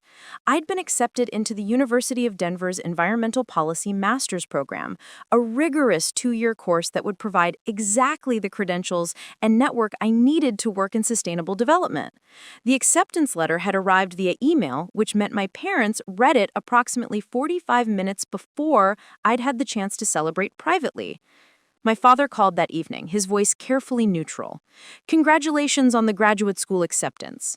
"I thank you," I replied cautiously, waiting for the other shoe to drop. "Your mother and I have been discussing it. $60,000 in tuition for a degree with uncertain career ROI seems like an imprudent use of trust assets. We're concerned you're making this decision based on romantic relationship influence rather than sound career planning." The dismissal of my graduate program aspirations as romantic relationship influence, rather than legitimate professional interest, crystallized something I'd been avoiding. My parents would never willingly accept my independence. No amount of compliance, no demonstration of maturity, no careful navigation of their expectations would convince them to loosen their control. Their surveillance and interference would continue until the trust terms forced them to stop, or until I forced them to stop sooner. That night, I'd called Jeremy. "I think it's time to move forward with legal action, whatever that looks like." "You're sure?" he'd asked. "Once we initiate this, there's no going back to the previous relationship."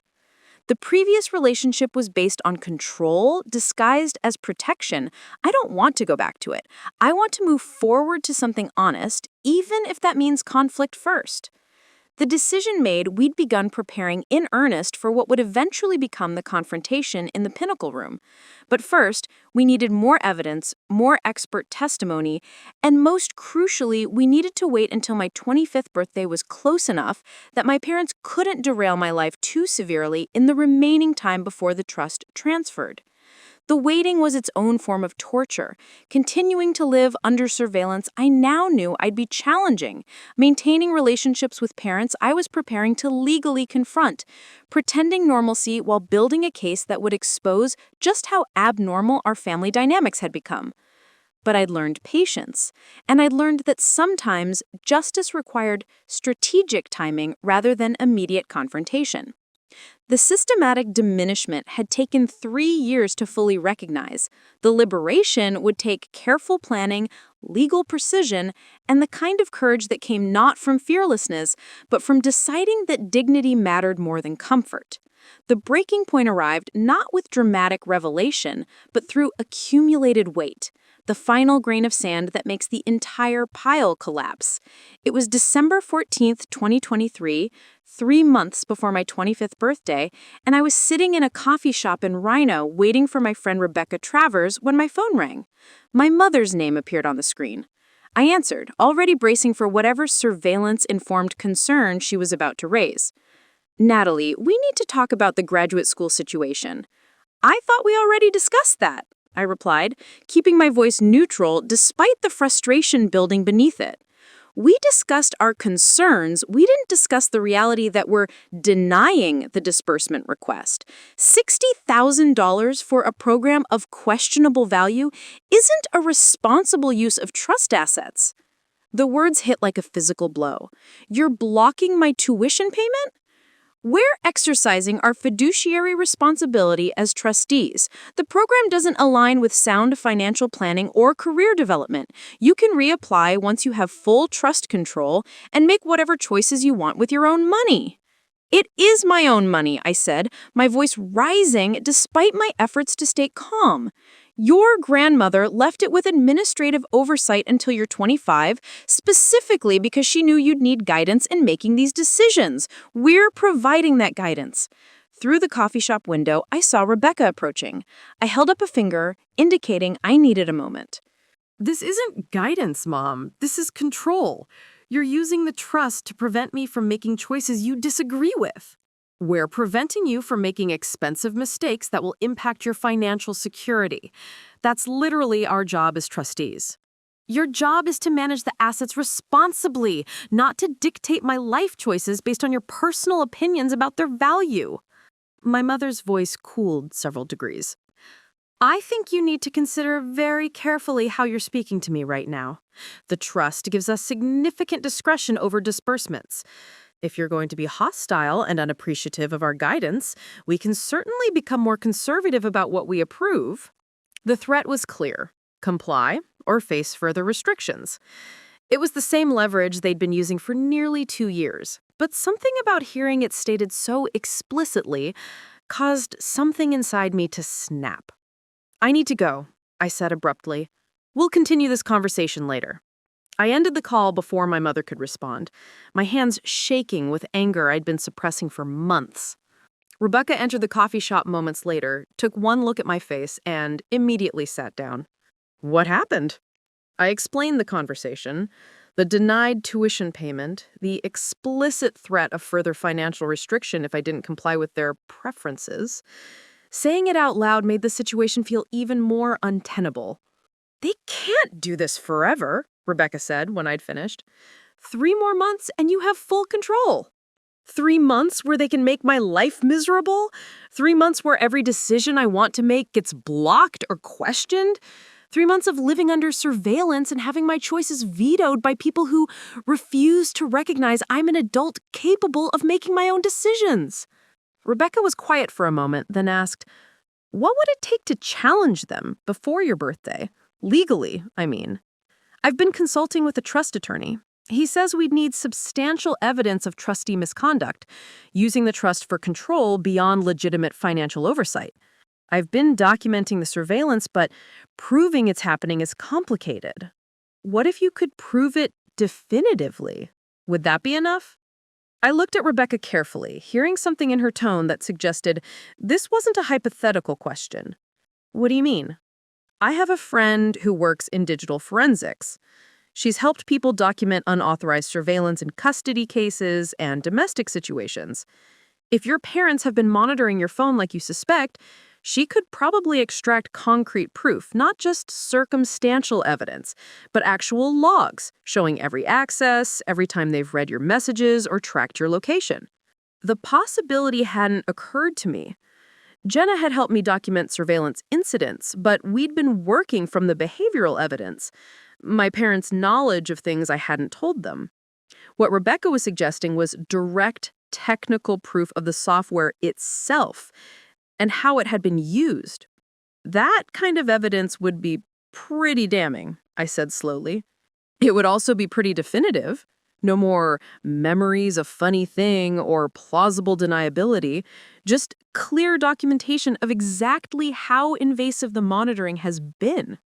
I thought about the past 22 months of surveillance, the relationships my parents had interfered with, the opportunities I had abandoned to avoid conflict, the constant anxiety of being observed, the graduate program I desperately wanted that they were now blocking entirely.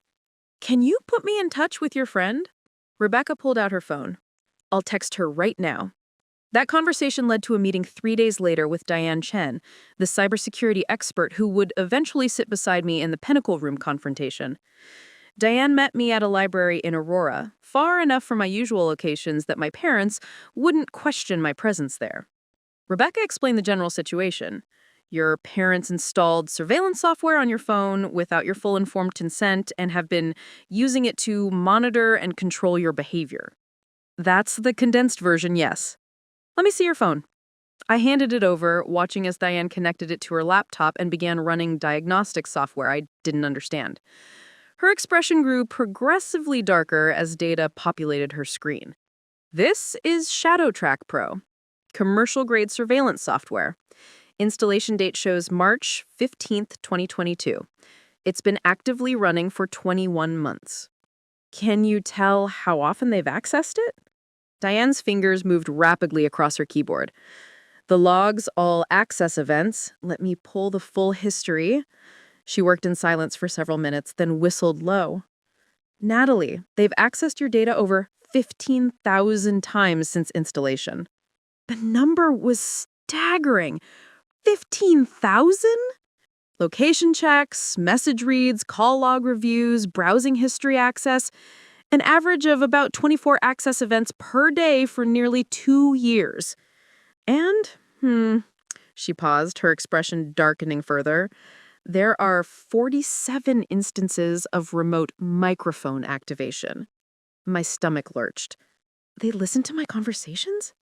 The logs show microphone activation, but don't record what was captured. But yes, they had that capability and used it. I felt suddenly nauseated. How many private conversations had my parents listened to? What intimate moments had they violated? The surveillance I knew about was invasive enough, but this exceeded anything I had imagined. Can you document all of this in a way that would hold up legally?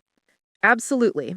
I can create a comprehensive forensic report showing the software installation, every access event with timestamps, the full scope of monitoring capabilities, everything. It'll be irrefutable technical evidence. How long will that take? For a preliminary report, about a week. For a complete forensic analysis suitable for legal proceedings, maybe 3 weeks. I calculated quickly. It was mid-December. 3 weeks would bring us to early January, still 2 months before my 25th birthday. Time enough to use the evidence strategically. Do it. Complete forensic analysis. I want every detail documented. Diane nodded, her professional demeanor tinged with anger on my behalf. What they've done here goes way beyond parental monitoring. This is comprehensive surveillance. I'm honestly shocked it's legal, even with the trust situation. My attorney thinks it might not be. That's why we need the documentation. Over the following weeks, as Diane compiled the forensic evidence, I continued my careful performance of normalcy. I attended family Christmas dinner at my parents' house, exchanged gifts, made pleasant conversation about nothing significant. The entire time, I was acutely aware that every word might be monitored, every moment potentially observed. The cognitive dissonance was exhausting.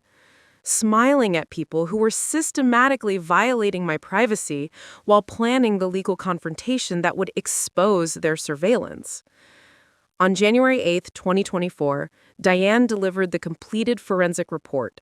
It was 147 pages of technical documentation, access logs, and capability analysis. The evidence was comprehensive and damning, not just proof that surveillance software existed, but detailed documentation of exactly how extensively and invasively it had been used. I met with Jeremy Whitmore the following day to review the report and discuss our options. "This is substantial," Jeremy said, scanning through the documentation. "Far more invasive than reasonable parental monitoring. The microphone activation alone raises serious privacy violation concerns. Is it enough to challenge their trustee authority before my birthday?" Jeremy was quiet for a moment, considering. "It might be.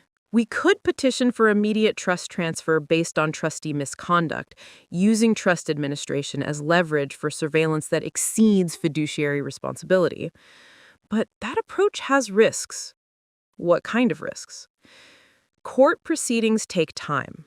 Even an emergency petition might not resolve before March. And if we file and lose, your parents would know you've been planning legal action. They could become significantly more restrictive for the remaining time they have trustee authority." "What's the alternative?" "Wait until your birthday is closer, maybe 6 to 8 weeks out. At that point, the trust transfer is imminent anyway, so they have limited time to retaliate. Use the documentation not to accelerate the transfer, but to ensure a clean break. No ongoing contact requirements, no continued attempts to control your life after the trust transfers." The strategic patience he was suggesting made sense, but it meant enduring 2 more months of surveillance knowing exactly how invasive it was. "There's another factor to consider," Jeremy added. "Your grandmother's trust documents. I've been searching through the archive materials, and I found something your parents likely didn't want you to see. A letter of intent your grandmother wrote explaining her reasoning for the trust structure." He pulled out a photocopy of my grandmother's handwriting. I recognized it immediately, her distinctive script that always reminded me of her precision and care. "This letter explicitly states she structured the trust to protect you from control, not to enable it. She specifically mentions concern that your parents might try to use the trust as leverage. That language completely contradicts how they've characterized their role." Reading my grandmother's words, her recognition of exactly what would happen, her attempt to prevent it through the trust structure, brought tears I couldn't quite suppress. She knew. She tried to protect me, and my parents had violated that intention systematically. "When do we use this?" I asked. "At the final confrontation, when we need to make it absolutely clear that what they've done isn't just legally questionable, but a direct betrayal of your grandmother's explicit wishes." Over the following weeks, we refined our strategy. The confrontation would happen on my 25th birthday, symbolically significant and strategically timed to minimize my parents' ability to retaliate. We'd assemble a full legal team to witness and document everything. We'd present the surveillance evidence, the letter of intent, and a clear framework for how our relationship would proceed after the trust transferred. It wasn't revenge I was planning, it was accountability. By late February, as my birthday approached, the surveillance had reached almost farcical levels. My parents were tracking my location dozens of times daily, clearly anxious about what I might be planning. They'd become more aggressive in questioning my activities, more restrictive about disbursement approvals, more desperate to maintain control they could feel slipping away. On February 28th, the day before my birthday, my father called with one final attempt at reasserting authority. "My mother and I want to meet tomorrow to discuss the trust transition. We have some concerns about your readiness for full financial control. The trust transfers automatically at 3 p.m. on my birthday. That's not subject to your assessment of my readiness." "Legally, yes, but we hope you'll consider continuing to consult us on major financial decisions, even after the formal transfer. We have decades of wealth management experience that I've already scheduled a meeting with the trust administrators for tomorrow afternoon. You're welcome to attend if you'd like to discuss the transition formally." My father paused, perhaps sensing something had shifted in my tone. "What time?" 2:45, Whitmore and Associates. I'll send you the address." After ending the call, I sat in my apartment feeling the weight of what was coming. Tomorrow, the surveillance would end. The control would end. The careful performance of compliance would end. Tomorrow, I would finally reclaim the independence my grandmother had tried to ensure. The breaking point hadn't been a single dramatic moment, but rather the accumulated weight of 2 years of violations finally becoming unbearable. The graduate program denial was simply the moment when I stopped rationalizing, stopped compromising, stopped pretending that patience and compliance would eventually earn the respect and autonomy I deserved. My parents had made their choice about how to exercise their trustee authority. Now I was making mine about how to respond. The confrontation was set. The evidence was compiled. The legal team was assembled. All that remained was the moment of reckoning itself. The validation from external sources transformed everything. After my confrontation with my parents in the Pinnacle room, after they'd left to consult their own attorney, I'd spent the evening in my apartment processing what had just occurred. The official trust transfer had happened exactly as scheduled at 3 p.m., but the emotional weight of the confrontation left me simultaneously exhausted and energized. The following morning, I woke to 17 missed calls and 23 text messages, most from extended family members. My parents had clearly been working the phones, framing the situation to relatives before I could explain it myself. My Aunt Caroline's voicemail was typical. "Natalie, your mother called very upset about some kind of legal confrontation yesterday. I don't understand what's happening, but surely this could have been handled privately within the family.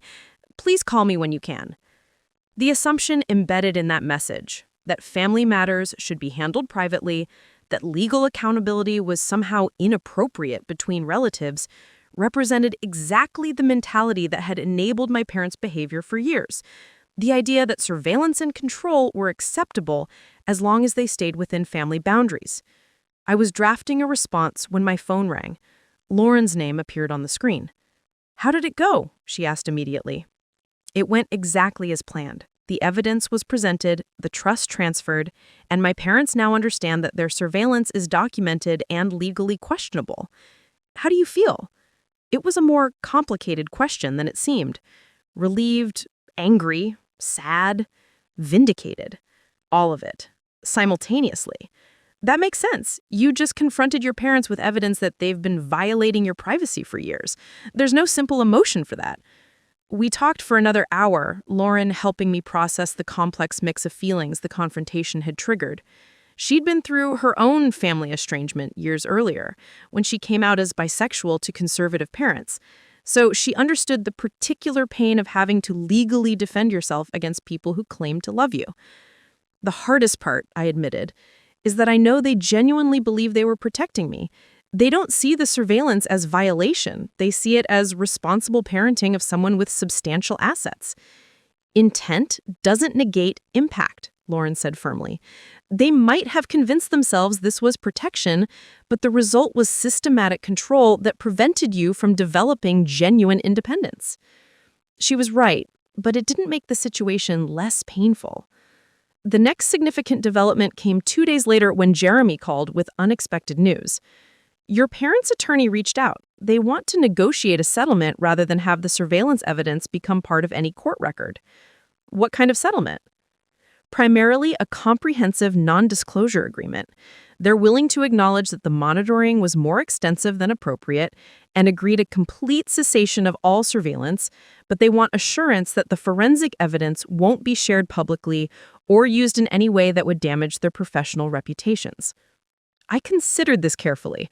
What do we get in return? Beyond the cessation of surveillance, we can negotiate terms. Complete independence regarding your trust management with no ongoing consultation requirements.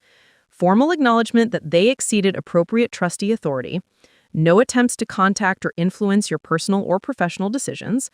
Essentially a clean break with legal protection. They want to make this go away quietly? Yes. Your father is a prominent physician. Your mother is a judge. Having detailed evidence of illegal surveillance become part of public court records would be professionally damaging for both of them. The leverage this gave me was substantial. For the first time in the entire situation, I held the stronger position. I want one more thing in the settlement, I said. A written acknowledgement that my grandmother's trust was structured to provide independence, not enable control. That what they did contradicted her explicit intentions. That's reasonable. I'll add it to our terms. Over the following week, the settlement negotiations proceeded through attorneys. My parents wanted the evidence buried. I wanted formal acknowledgement and guaranteed independence. The resulting agreement was detailed and comprehensive, 12 pages of legal language that essentially codified the boundaries they had systematically violated for 2 years. The strangest aspect of the negotiation was how transactional it became. These were my parents, people who'd raised me, whom I'd loved, and who'd loved me in their complicated, controlling way. Now we were negotiating the terms of our future relationship through attorneys, using legal leverage and strategic concessions. During this period, I also began meeting with other people whose situations paralleled mine in unexpected ways. Rebecca connected me with a support group for adults dealing with controlling family dynamics, and I discovered an entire community of people navigating similar tensions between family loyalty and personal autonomy. There was Marcus, whose parents had used his college fund as leverage to control his major and career path. There was Stephanie, whose family's business success came with expectations of complete involvement regardless of her own professional interests. There was David, whose parents had installed similar surveillance software and used it to monitor his romantic relationships well into his late 20s. Hearing their stories contextualized my own experience. This wasn't just my parents' particular failing. It was a broader pattern of families struggling with the transition from parental authority to adult-child autonomy, especially when financial leverage provided continued control mechanisms. The hardest part, Stephanie shared during one meeting, was realizing that setting boundaries felt like betrayal to them. They'd structured their entire identity around being protective, involved parents. When I established independence, they experienced it as rejection. That observation crystallized something I'd been struggling to articulate. My parents weren't malicious. They genuinely believed their surveillance was protective. But their identity had become so entangled with controlling my life that they couldn't distinguish between caring about me and controlling me. The settlement was finalized on March 15, 2024, exactly 2 years after they'd first installed the surveillance software. The synchronicity wasn't lost on me. The final document included everything we'd negotiated: formal acknowledgement of excessive monitoring, cessation of all surveillance, agreement not to interfere with my personal or professional decisions, recognition that my grandmother's trust was structured for independence, and mutual non-disclosure regarding the specific evidence of surveillance. Jeremy delivered the signed agreement to my apartment.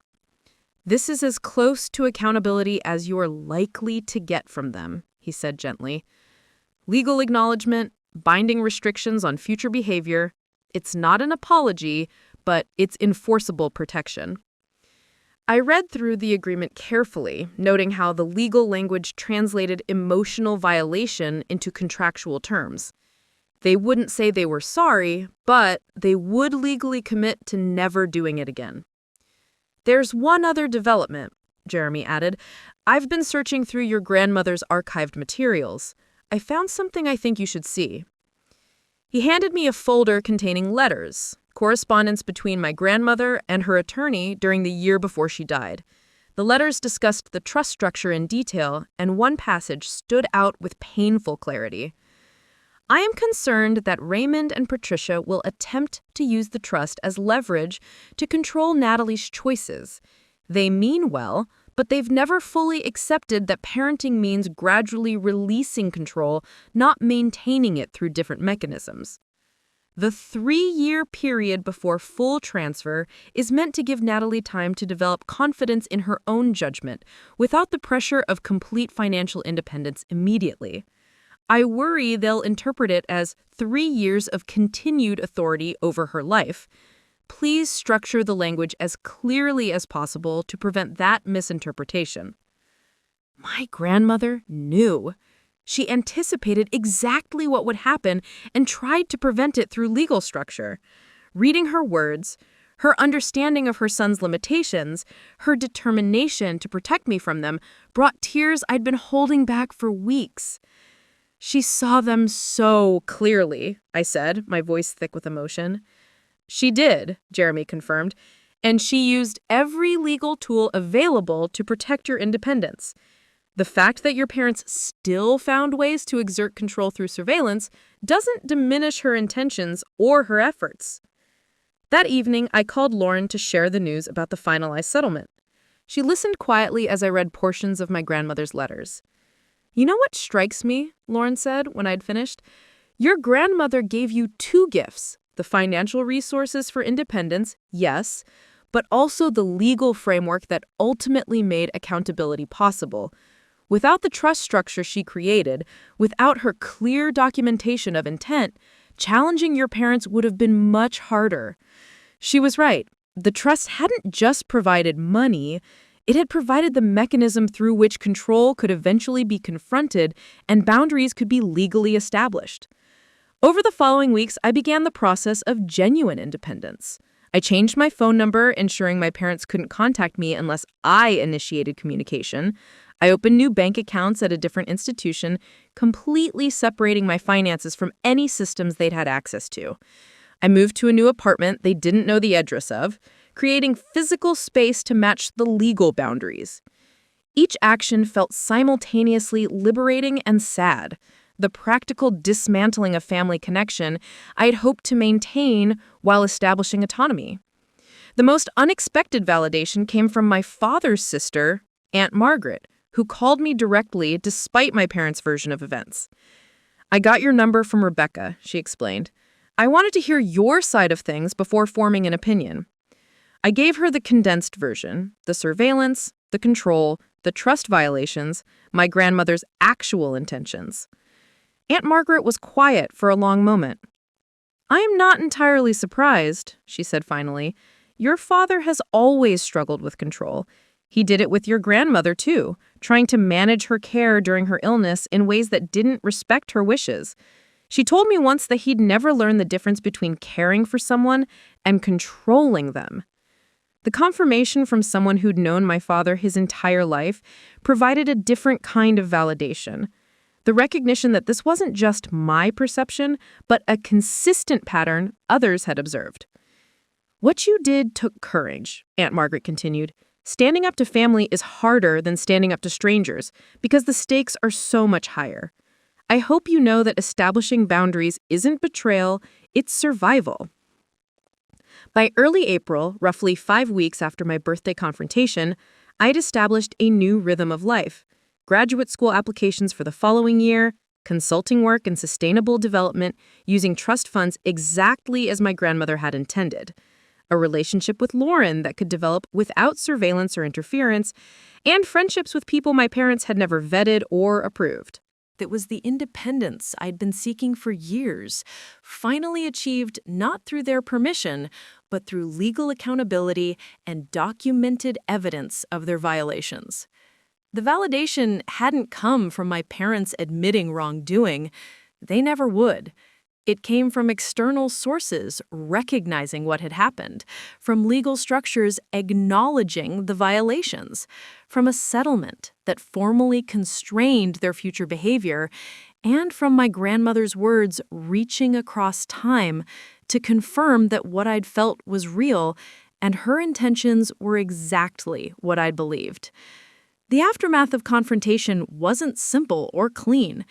There was relief mixed with grief, victory tinged with loss, freedom shadowed by sadness about what it had cost to achieve.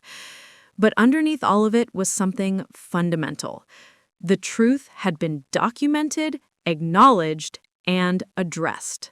The surveillance had ended, the control had been legally constrained, and I was finally genuinely free to live the life my grandmother had wanted for me, not through rebellion or estrangement, but through the careful, patient accumulation of evidence and the strategic use of legal structures she'd created specifically for this purpose.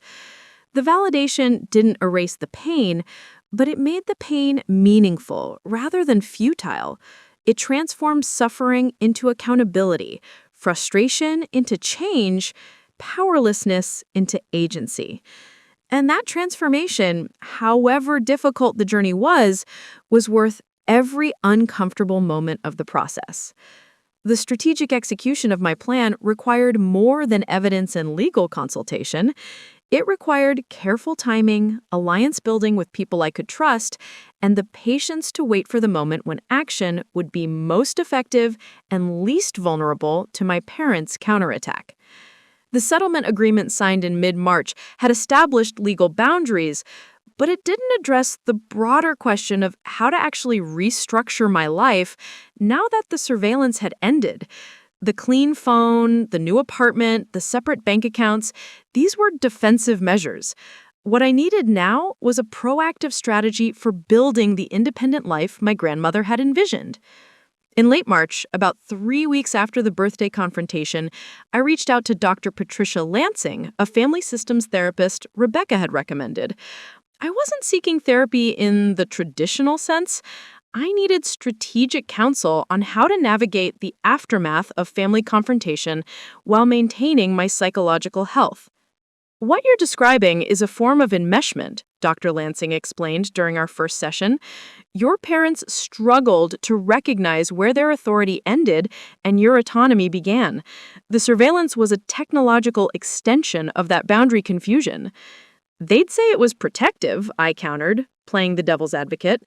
Protection and control exist on a spectrum. Protection respects the other person's agency and gradually decreases as the child develops autonomy. Control prioritizes the protector's anxiety over the protected person's development. Your parents were managing their own anxiety about your choices rather than supporting your capacity to make and learn from those choices.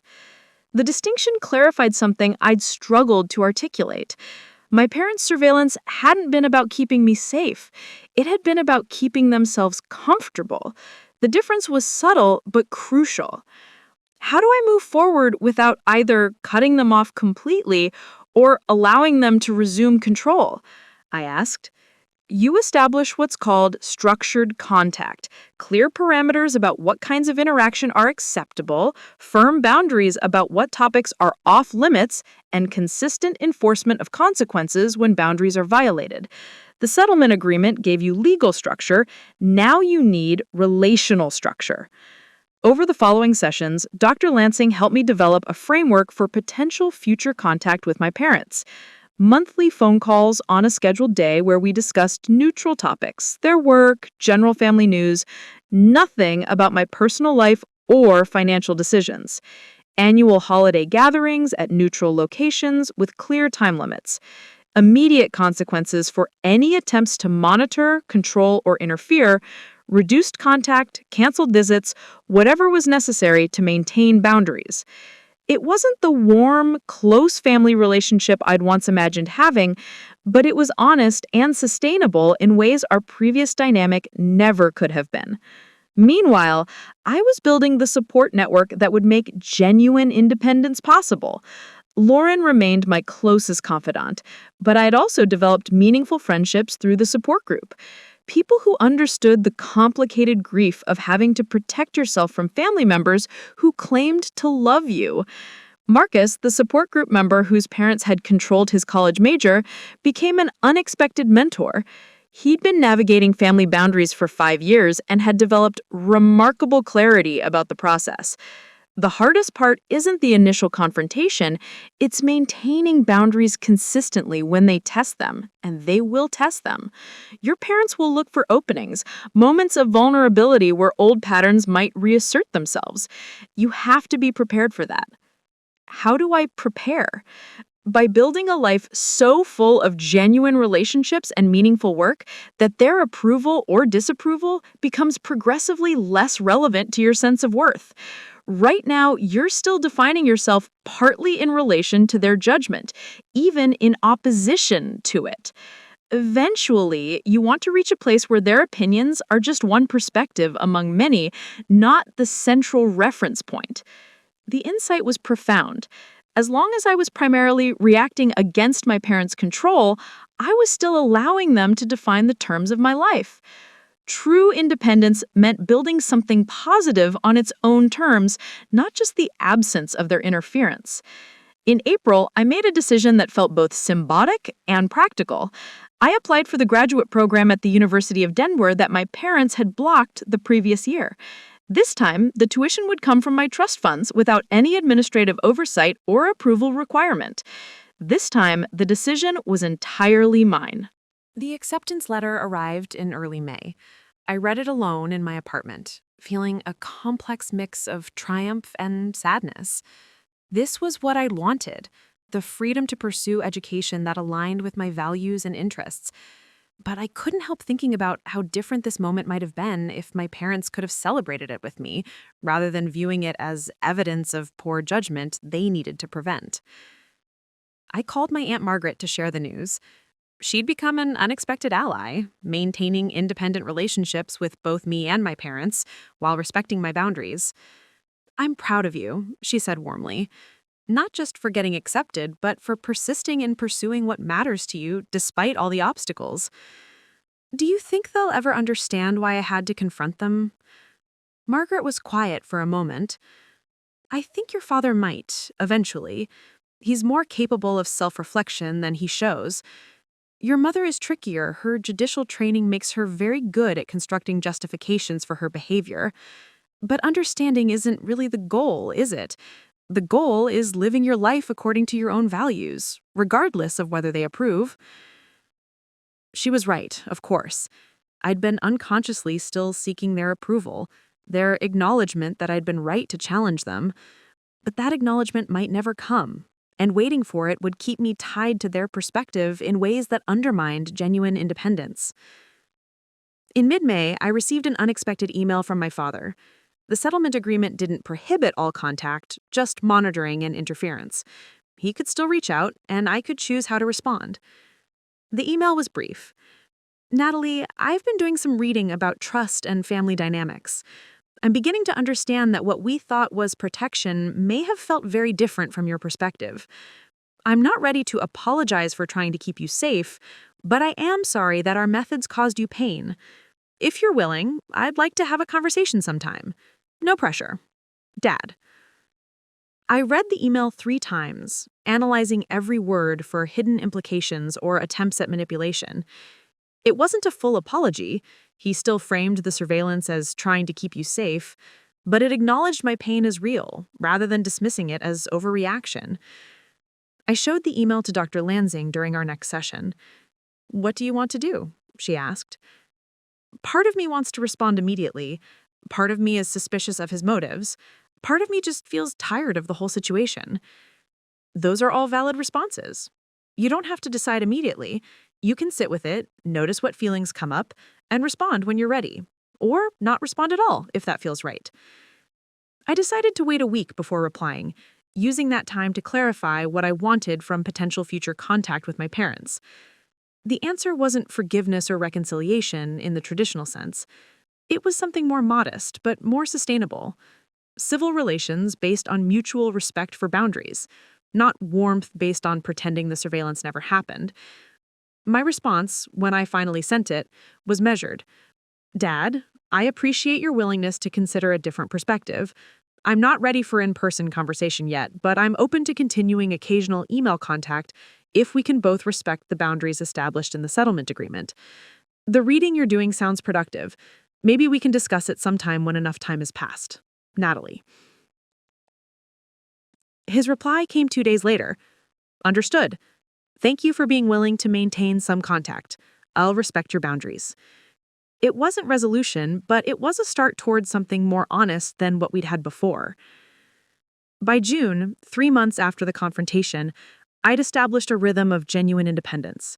Graduate school preparations for the fall semester, consulting work on a sustainable housing project, regular therapy sessions to process the complex emotions of family estrangement and reconnection, a deepening relationship with Lauren, built on mutual respect rather than surveillance-shadowed anxiety.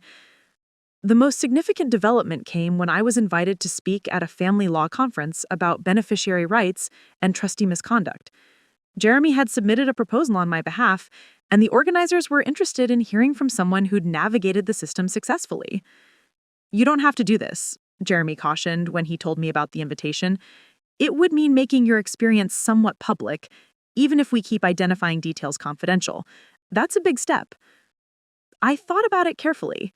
Speaking publicly about what had happened would mean acknowledging it to a broader audience, potentially encountering judgment or skepticism. But it would also mean helping other people in similar situations understand their rights and options. "I'll do it," I decided. Not for revenge or exposure, but because other people need to know this kind of control is challengeable, that they don't have to just accept it until some arbitrary date. Preparing the presentation required revisiting the most painful aspects of the experience: the surveillance logs, the violated boundaries, the systematic erosion of autonomy. But it also required identifying what had worked: the patient documentation, the strategic legal consultation, and the alliance building with experts who could provide objective validation. The presentation itself, delivered in late June to an audience of family law attorneys and trust administrators, was one of the most difficult things I'd ever done. Standing in front of strangers describing my parents' surveillance felt like betrayal, even though I never used their names or identifying details. But the response validated the decision. During the Q&A session, multiple attorneys shared that they'd encountered similar situations, but lacked the technical evidence to challenge controlling trustees effectively. Diane's forensic analysis methodology became a template for documenting surveillance in trust administration cases. Most meaningfully, I received dozens of emails afterward from young adults who'd experienced similar control but thought they were alone or overreacting. Knowing that sharing my experience might help them find their own paths to accountability made the discomfort worthwhile. "You're turning your experience into advocacy," Lauren observed that evening. "That's a healthy way to process trauma, finding meaning in it by helping prevent others from experiencing the same thing." She was right.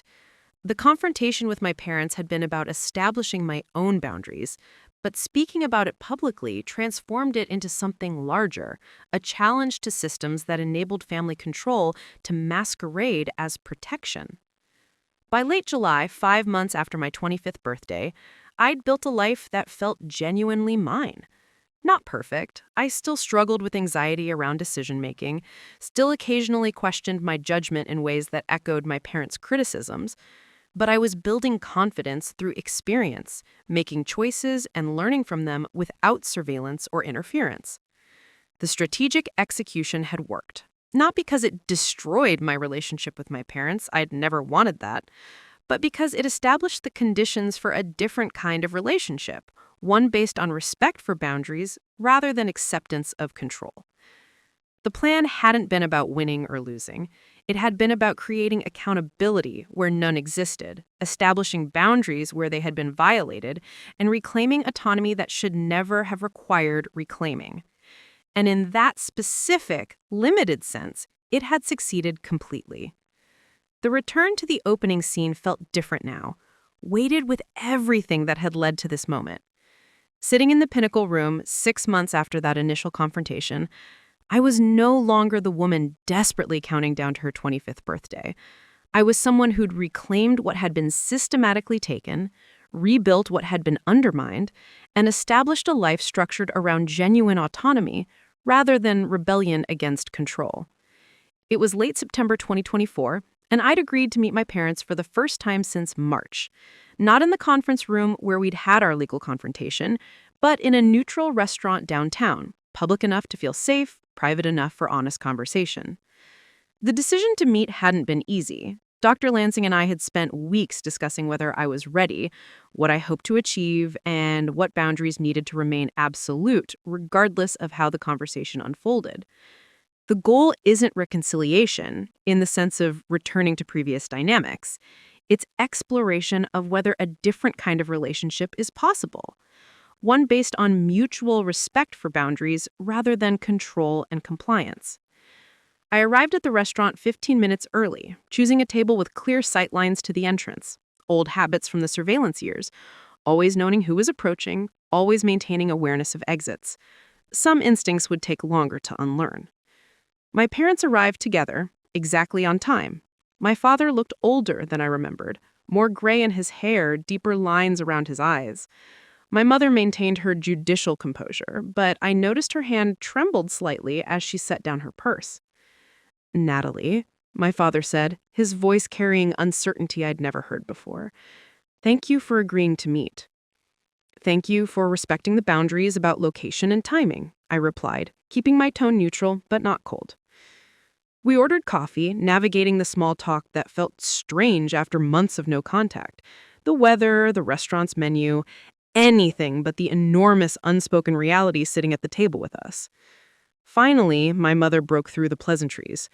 "Your father and I have been working with a family therapist since April, separately and together. We wanted you to know that." The information surprised me. I'd imagined them dismissing the confrontation as my overreaction, not engaging in therapeutic reflection about their own behavior. "What prompted that?" I asked carefully. My father set down his coffee cup with deliberate precision. "Actually, your Aunt Margaret. She was quite direct about how our monitoring had crossed lines we didn't recognize at the time. She suggested that if we wanted any possibility of future relationship with you, we needed to understand why you'd felt compelled to take legal action. And what have you learned?" My mother's judicial mask slipped slightly, revealing genuine discomfort beneath. That control and protection aren't the same thing, even though we'd convinced ourselves they were. That our anxiety about your choices became more important to us than your need to make those choices yourself. The acknowledgement was more than I had expected, but I noticed what was still missing. "And the surveillance specifically?" My father's expression tightened. "The surveillance was—" He paused, clearly struggling. "A violation of your privacy and autonomy that we justified through rationalizations about safety and financial responsibility. We were wrong, not just in degree, but in the fundamental premise that we had the right to monitor you that extensively." It wasn't a perfect apology. It didn't erase the years of violations or the pain they caused, but it was honest acknowledgement from people who'd spent those years insisting their actions were justified. "I appreciate you saying that," I said carefully. "It doesn't change what happened, but it's important to hear you recognize it wasn't acceptable." We talked for another hour, navigating the difficult terrain between accountability and relationship. My parents asked about graduate school. I'd started the environmental policy program in August. I asked about their work, carefully avoiding topics that might trigger old patterns of interference or judgment. What struck me most was how differently I experienced the conversation now. 6 months earlier, their opinions about my choices had carried enormous weight, their approval or disapproval affecting my sense of worth. Now, their perspectives felt like just that, perspectives, not verdicts on my competence or judgment. "There's something else we wanted to discuss," my mother said as we prepared to leave. "Your grandmother's letters, the ones Jeremy found, we've been reading them repeatedly, understanding what she intended with the trust structure." "And?" I prompted. "She knew us better than we knew ourselves," my father said, his voice thick with emotion I'd rarely heard from him. "She saw exactly what we'd do and tried to prevent it. We spent 3 years proving her concerns were justified while telling ourselves we were honoring her memory." The admission hung in the air between us. This was closer to genuine remorse than the legal acknowledgement in the settlement agreement had been. "What matters now," I said finally, "isn't whether you fully understand what happened or why. What matters is whether we can have a relationship going forward based on respect for the boundaries that now exist." "We want that," my mother said quickly. "Whatever form that takes, whatever limitations it requires, we want to be part of your life in ways that don't require controlling it." We established parameters before parting. Monthly phone calls to start, with clear understanding that certain topics were off limits: my finances, my relationship with Lauren, my career decisions. Thanksgiving dinner at Aunt Margaret's house with other family members present as buffers. Gradual, carefully structured contact that could expand or contract based on how well boundaries were respected. It wasn't the warm family reconciliation that movies depicted. It was something more realistic and sustainable. Cautious, boundaried connection between people who'd hurt each other and were trying to find a way forward that didn't require pretending the hurt hadn't happened. Walking back to my car after the meeting, I called Lauren to debrief. "How do you feel?" she asked. Relieved, sad, cautiously hopeful, still angry about what happened, but less consumed by it. "That sounds healthy, like you're processing rather than suppressing." She was right. The confrontation 6 months earlier had been necessary to establish boundaries and end the surveillance. This meeting was about exploring whether those boundaries could create space for a different kind of relationship rather than permanent estrangement.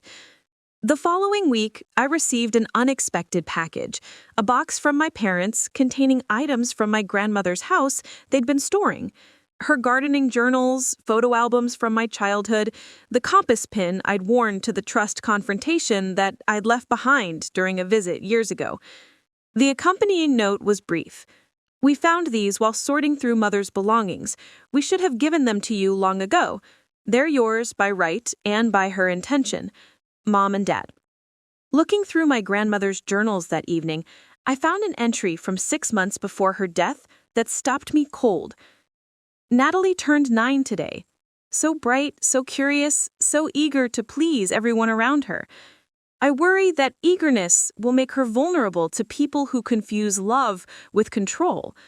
I'm structuring the trust to give her resources for independence, but resources alone aren't enough. She'll need to learn that saying no to people you love isn't betrayal, it's self-preservation. I won't be there to teach her that directly, so I'm building it into the legal structure instead. 25 seems old enough to have learned it through experience. I hope she'll be brave enough to claim what I'm leaving her, not just the money, but the permission to live life on her own terms. My grandmother had known exactly what I'd need, not just financial resources, but explicit permission to establish boundaries, even when that meant confronting family. The trust structure had been her final gift, and I'd finally claimed it fully. By October, the new rhythm of my life had stabilized into something that felt genuinely mine. Graduate school challenged me intellectually in ways I'd craved. The consulting work on sustainable development projects allowed me to use the trust funds exactly as my grandmother intended, for meaningful work rather than just personal consumption. The relationship with Lauren deepened without surveillance shadowing our intimacy. Most significantly, I'd stopped defining myself primarily in relation to my parents' expectations, or my rejection of those expectations. I was building an identity based on my own values, interests, and choices, not in reaction to their control, but in pursuit of what genuinely mattered to me. The monthly phone calls with my parents were sometimes stilted, sometimes surprisingly natural. We were learning a new language for relating to each other, one that acknowledged our history without being trapped by it. In November, I was invited to speak at another conference, this time specifically about family surveillance and trust administration. The audience included not just attorneys, but also young adults navigating similar situations. During the Q&A, a woman in her early 20s asked the question I'd been waiting for. How do you forgive parents who did something like this, especially when they truly believed they were helping? I considered my answer carefully. I don't think forgiveness is actually the goal, or at least not the primary one. The goal is establishing boundaries that allow you to live authentically, whether or not your family ever fully understands why those boundaries were necessary. Forgiveness might come eventually, or it might not. What matters more is that you stop waiting for their approval to live your life, and stop letting their disapproval define your worth. The woman nodded, and I saw recognition in her expression, the acknowledgement that someone else understood the specific pain of having to legally defend yourself against people who claimed to love you. After the conference, I received an email from my father. He'd somehow learned about the presentation, probably from Aunt Margaret, and wanted to share his reaction. Natalie, I attended your presentation online. It was difficult to hear our family situation discussed publicly, even without names. But I'm proud of you for turning your experience into advocacy. You've helped people in ways I never could by admitting what we did wrong rather than continuing to justify it. That takes courage I'm still developing. Dad. The email made me cry. Not from pain, but from the complicated recognition that growth was possible, even in people I'd thought were too rigid to change. My father would probably never be the parent I'd wished for during the surveillance years, but he was becoming someone who could acknowledge harm and work toward different patterns. That was enough. December brought the 9-month anniversary of my 25th birthday. I spent it not commemorating the confrontation, but celebrating the life I'd built afterward.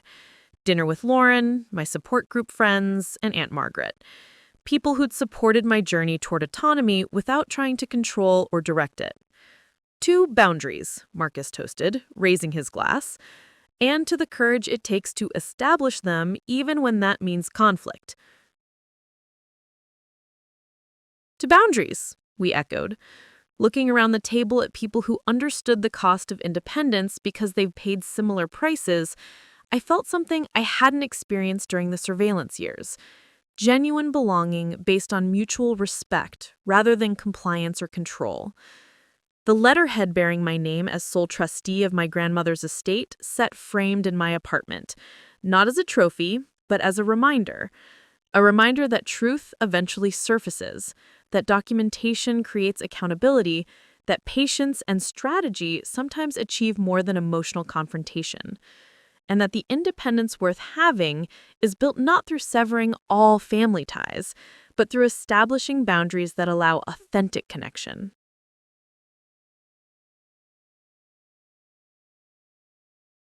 My parents would probably never fully understand why I had had to confront them so formally, so legally, so publicly. They'd continue to believe their intentions justified their methods, even while acknowledging the methods had been harmful. But their understanding was no longer required for my freedom. That was the final lesson. That genuine autonomy meant living according to my own values, regardless of whether the people who tried to control me ever validated those values. The story that had begun with surveillance and control, that had progressed through documentation and legal confrontation, ended not with dramatic reconciliation or permanent estrangement, but with something more nuanced. Boundaried relationship based on respect rather than authority, connection structured by clear limits rather than warm feelings that masked continuing control. It wasn't the ending I'd imagined as a child who wanted nothing more than to please her parents, but it was the ending that allowed me to finally live as the adult my grandmother had believed I could become. Someone brave enough to establish boundaries, patient enough to build evidence, strategic enough to use legal structures effectively, and resilient enough to build a meaningful life on the other side of family conflict. The surveillance had ended. The control had been constrained. The trust, both the financial instrument and the relational concept, had been fundamentally restructured. And I was finally, genuinely, sustainably free.